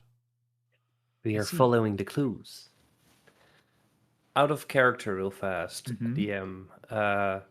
I thought that we had figured out that souls could not leave here, and Indeed. became corrupted. Indeed. And Riz is now hearing that they are partly in the realm of Lathander. So Yes. something is not adding up, right? Is that fair to say? Well, as far as all the puzzles you could put together is that realm of ice is very likely what is left of Lathander's Yes. power over this realm in a So way. their soul here is fading towards Lathander's little bit of power that he's got left, and there it's fading as well until their soul are corrupt anyway. Is that kind of the conclusion Riz might That is very likely what you, with Would your think. knowledge, would think of. Yeah. Okay. Well, I think Lathander is only buying you a little bit more time, and your soul, as it's standing right now, would fade completely anyway, just slower than. That is completely true. At least that is what Gorvas has explained to me. And if you are within a sanctuary of Lathander, this would go slower. So Yes. either we need to find another temple or chapel specifically for Lathander, which would probably be stronger than what we have right here, but at the same time, you cannot leave here safely. So we cannot move you towards this hypothetical safer place, correct? If I leave here, I have at most a couple of days. A couple of days, we can work with a couple of days. Does anyone know how to teleport? No, I can true polymorph. You true polymorph into a teleport? No. Ah. Wait, how do you know that? Have you true polymorphed before? No, remember I got a scroll? Oh, it says on the scroll what you can and cannot do. That makes sense. Yeah. I would like both of you to make an Arcana check. That's a natural one! Wait. I think Riz is still fucked up from the everything. Yeah. I've got a 5. Nice. Okay, you're also still a bit wobbly. Wobbly. It might work. Moloko, you're not quite aware of what exactly you can do with a true polymorph. Yeah. The most important thing to note is that though you know what the scroll exactly does, it's very hard to read. So you're not quite sure how successful you would be and if you are guaranteed to be able to pull it off. I'm sure I couldn't do anything with it. I was being an asshole by saying I can do that. I know I can. Yeah, well, you figure if you're maybe pushed, you might try something, but you're very, very unlikely to succeed. Yeah. I'm thinking 70,000 gold. Yeah. Well, it's probably worth more in gold than worth the spell. Like, Yeah. We would need to find a safe place for Lydia first anyway. Plus, if we can get that lich out of there or sealed back under the or back in the crypt, maybe we can bring you back to where you've been living for so long, or unliving. That is, if you already are on the hunt for a way to repel or destroy or whatever Yes. with We that are. lich, We are. then that is, I think, the best option. We have a lead that might. There's an item in a city not super far from here. I think it's another week's travel, if I'm correct. Ish. The city of Golden Fields is a week-ish from here. Yeah, right?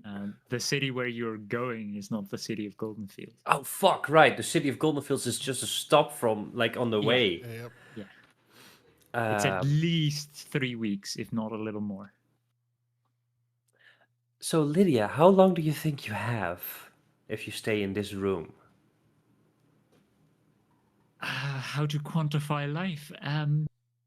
I know. I really don't know. I hope a month, Oh. but I really can't tell with certainty. So we need at least 6 weeks, unless we figure something else out. I mean, I really can't say. I'm not. It's not as if I can Throw a dice. As if I have a timer. Yeah. It's not as if No, I that can makes throw sense. a dice and give you an exact amount. No. Agarain, can't you guide her? I could guide her to the afterlife, but I think that's the opposite of what we're trying to achieve. I don't think you can guide her to the afterlife anyway. Not here, not now.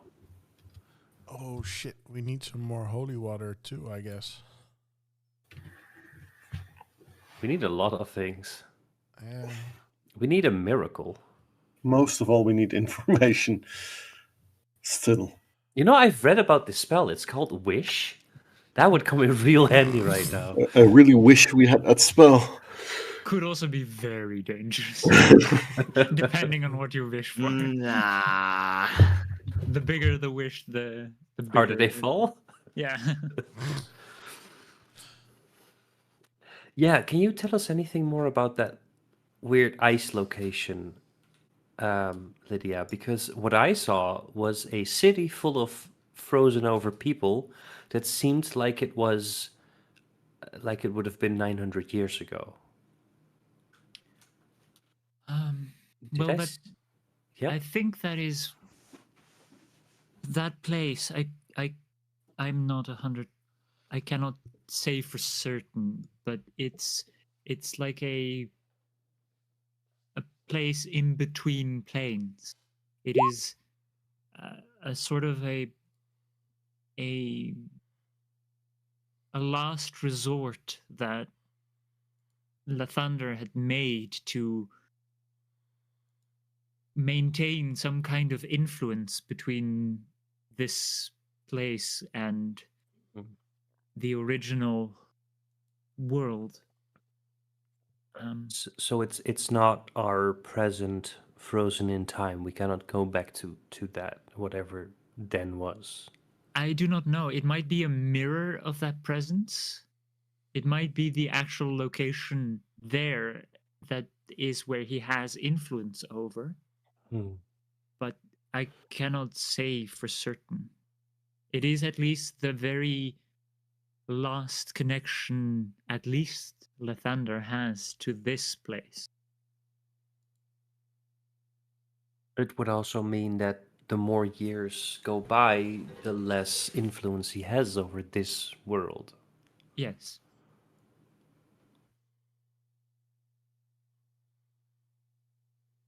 We need to rethink our plans, everyone.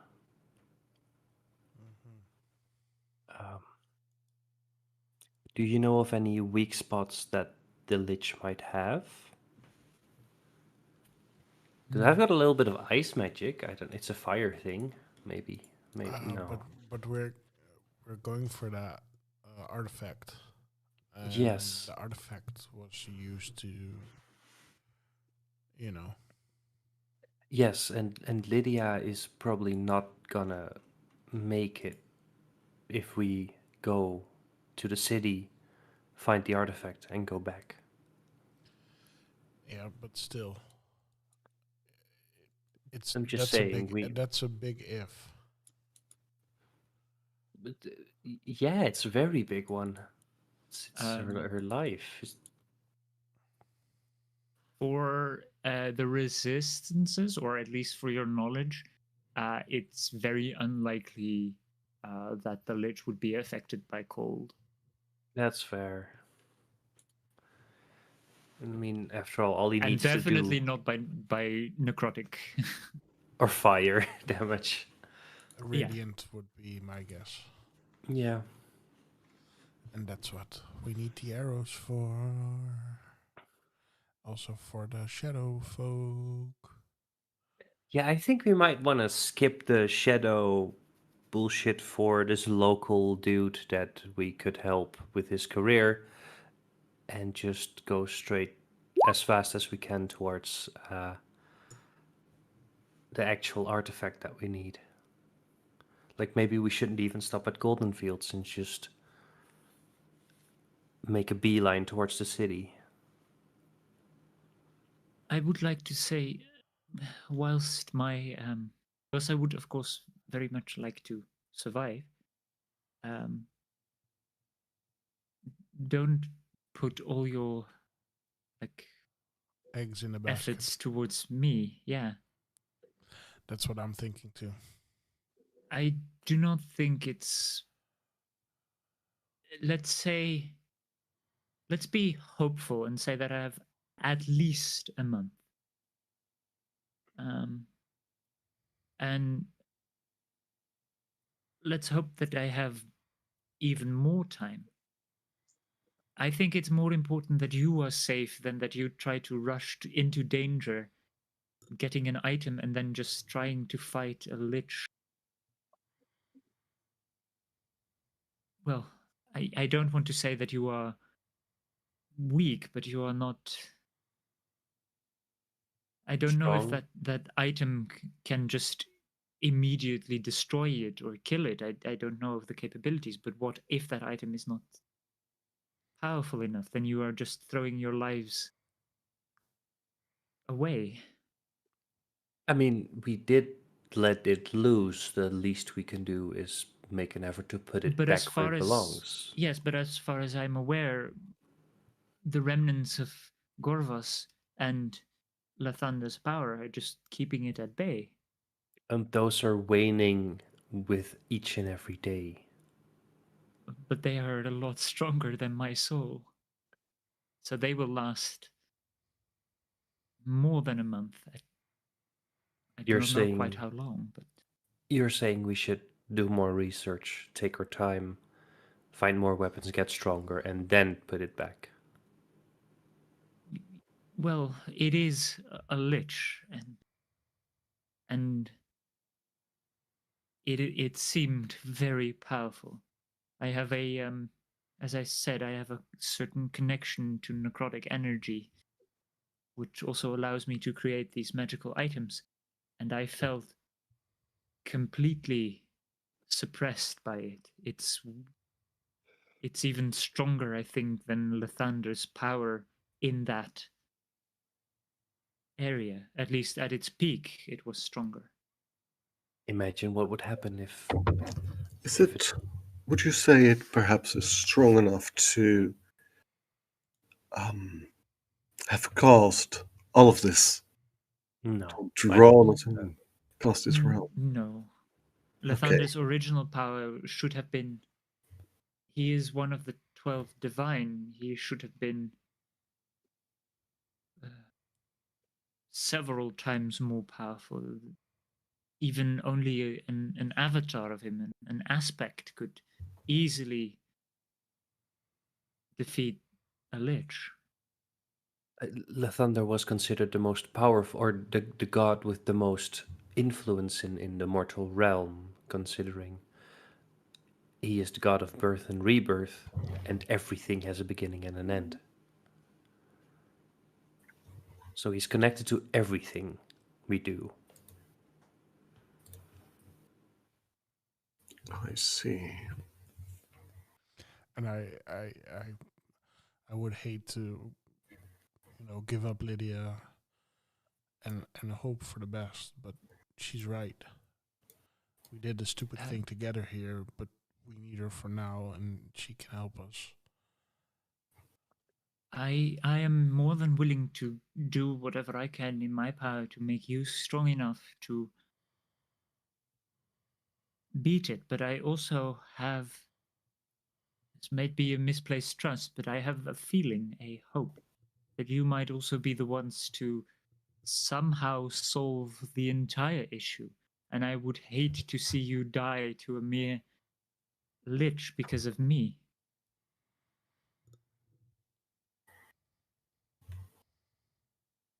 I mean, Brady, calm down. Even if I'm looking at it practically, a lich roaming free in the region is bad. Yes, but the region how it is It's even worse. worse. Yeah.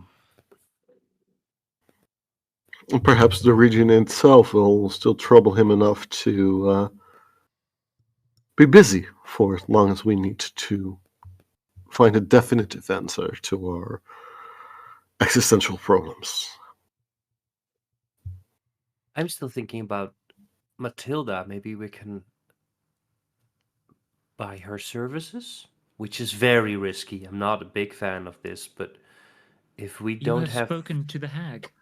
multiple times, yes, he's actually somewhat of a friend, I wouldn't say, but friendly with us. Interesting. You'd better keep her in your good graces. Yeah, she has Or keep my yourself in her hair good graces. and Braggy's hair, so we need to.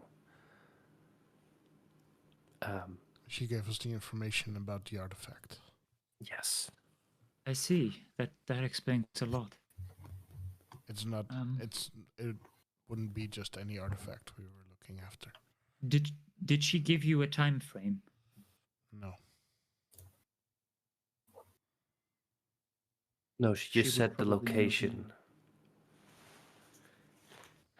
Every little bit of information with her has a price. And, hags, they're not very forthcoming about what they're gonna do with what you're selling. She has my hair and Braggy's hair, and I have no idea what that means. I know it's not good, but As far as I'm aware, I don't know what she's going to do with it, but as far as I'm aware, she calls herself an observer. She does not want to involve herself in anything. And there is some, I wouldn't say, well, there is some bad blood between her and Gorvas. I did get that Not- idea. They're not at each other's throats, but they are not quite fond of each other. But the two of you She have wouldn't. But the two of you have, or the two of them have more reason to be here than the lich and the thing that is killing this land.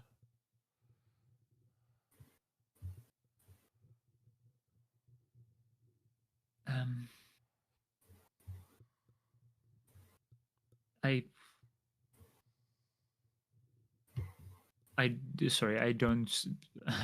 I didn't quite understand. That Gorvas and that Matilda, they have more right to be here than this lich and the thing that is killing this land. So even if they don't speak, or they're not on speaking terms or whatever, they can coexist in this world.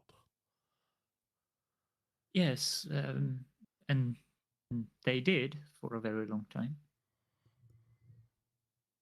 well, at least 900 years, as far as I'm aware. And somewhat still do, but it's getting worse. Yes.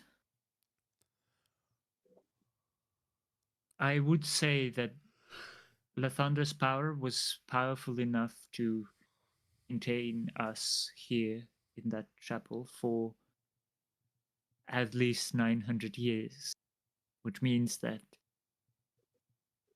he probably will remain somewhat present for quite a while. I don't think his presence will completely disappear within a couple of weeks or years even. I do not know when the Lich can overpower their combination.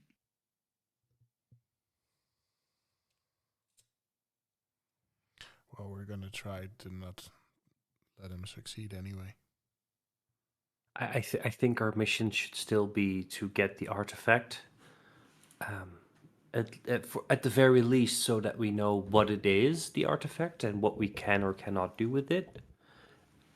And we can get more information about the current situation of this world by stopping in Golden Fields and in that city as well. Those are big cities. They're going to have libraries. We're going to be able to read up and get more information and talk to locals. And Need to get to the church as well.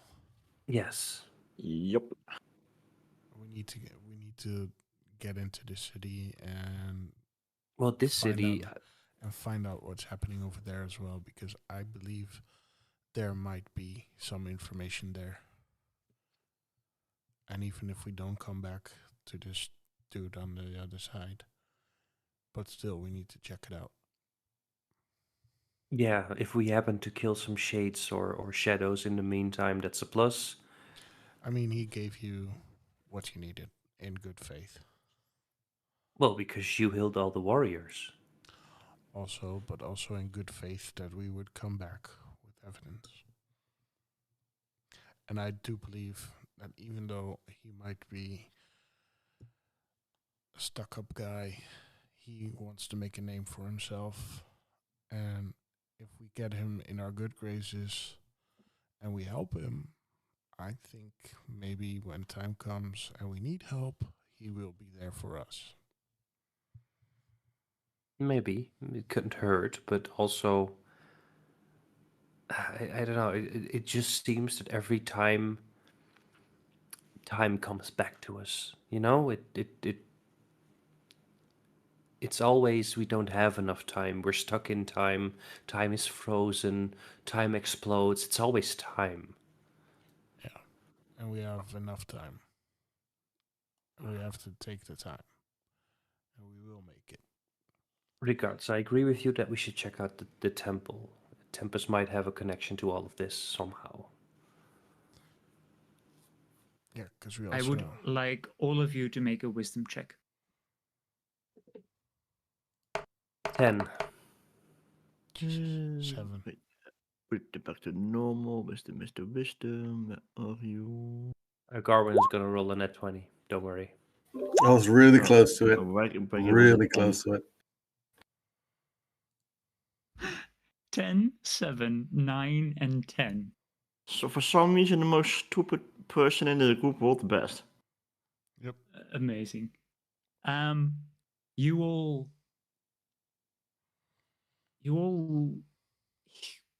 feel something trying to reach for you. You all look around.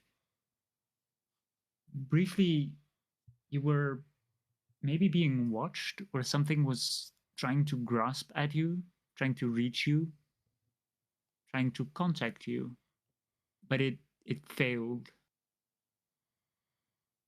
We felt something looking at us or looking into at us. Because as soon as I would feel it, I would cast Eye of Ayun. I think this is a very good place to end it for tonight. It's 11:30. Oh, Oh, shit, yeah. true. Shit. That's gonna suck tomorrow. Uh-huh. You got into it. Oh, this was such a good session. Oh. Yup, same. I had such a good time. It was a really good one. Sorry, let's properly end it first. Sorry. Thank you very much for watching, those who did. We will see you next Monday. Wait, do I get to cast it or not? Do I see anything? We don't know. We will see. We will see next week. Tune in next time. Breasticles. Breasticles, indeed. Titty twisters. Titty twist. Anyway, bye bye. Bye bye.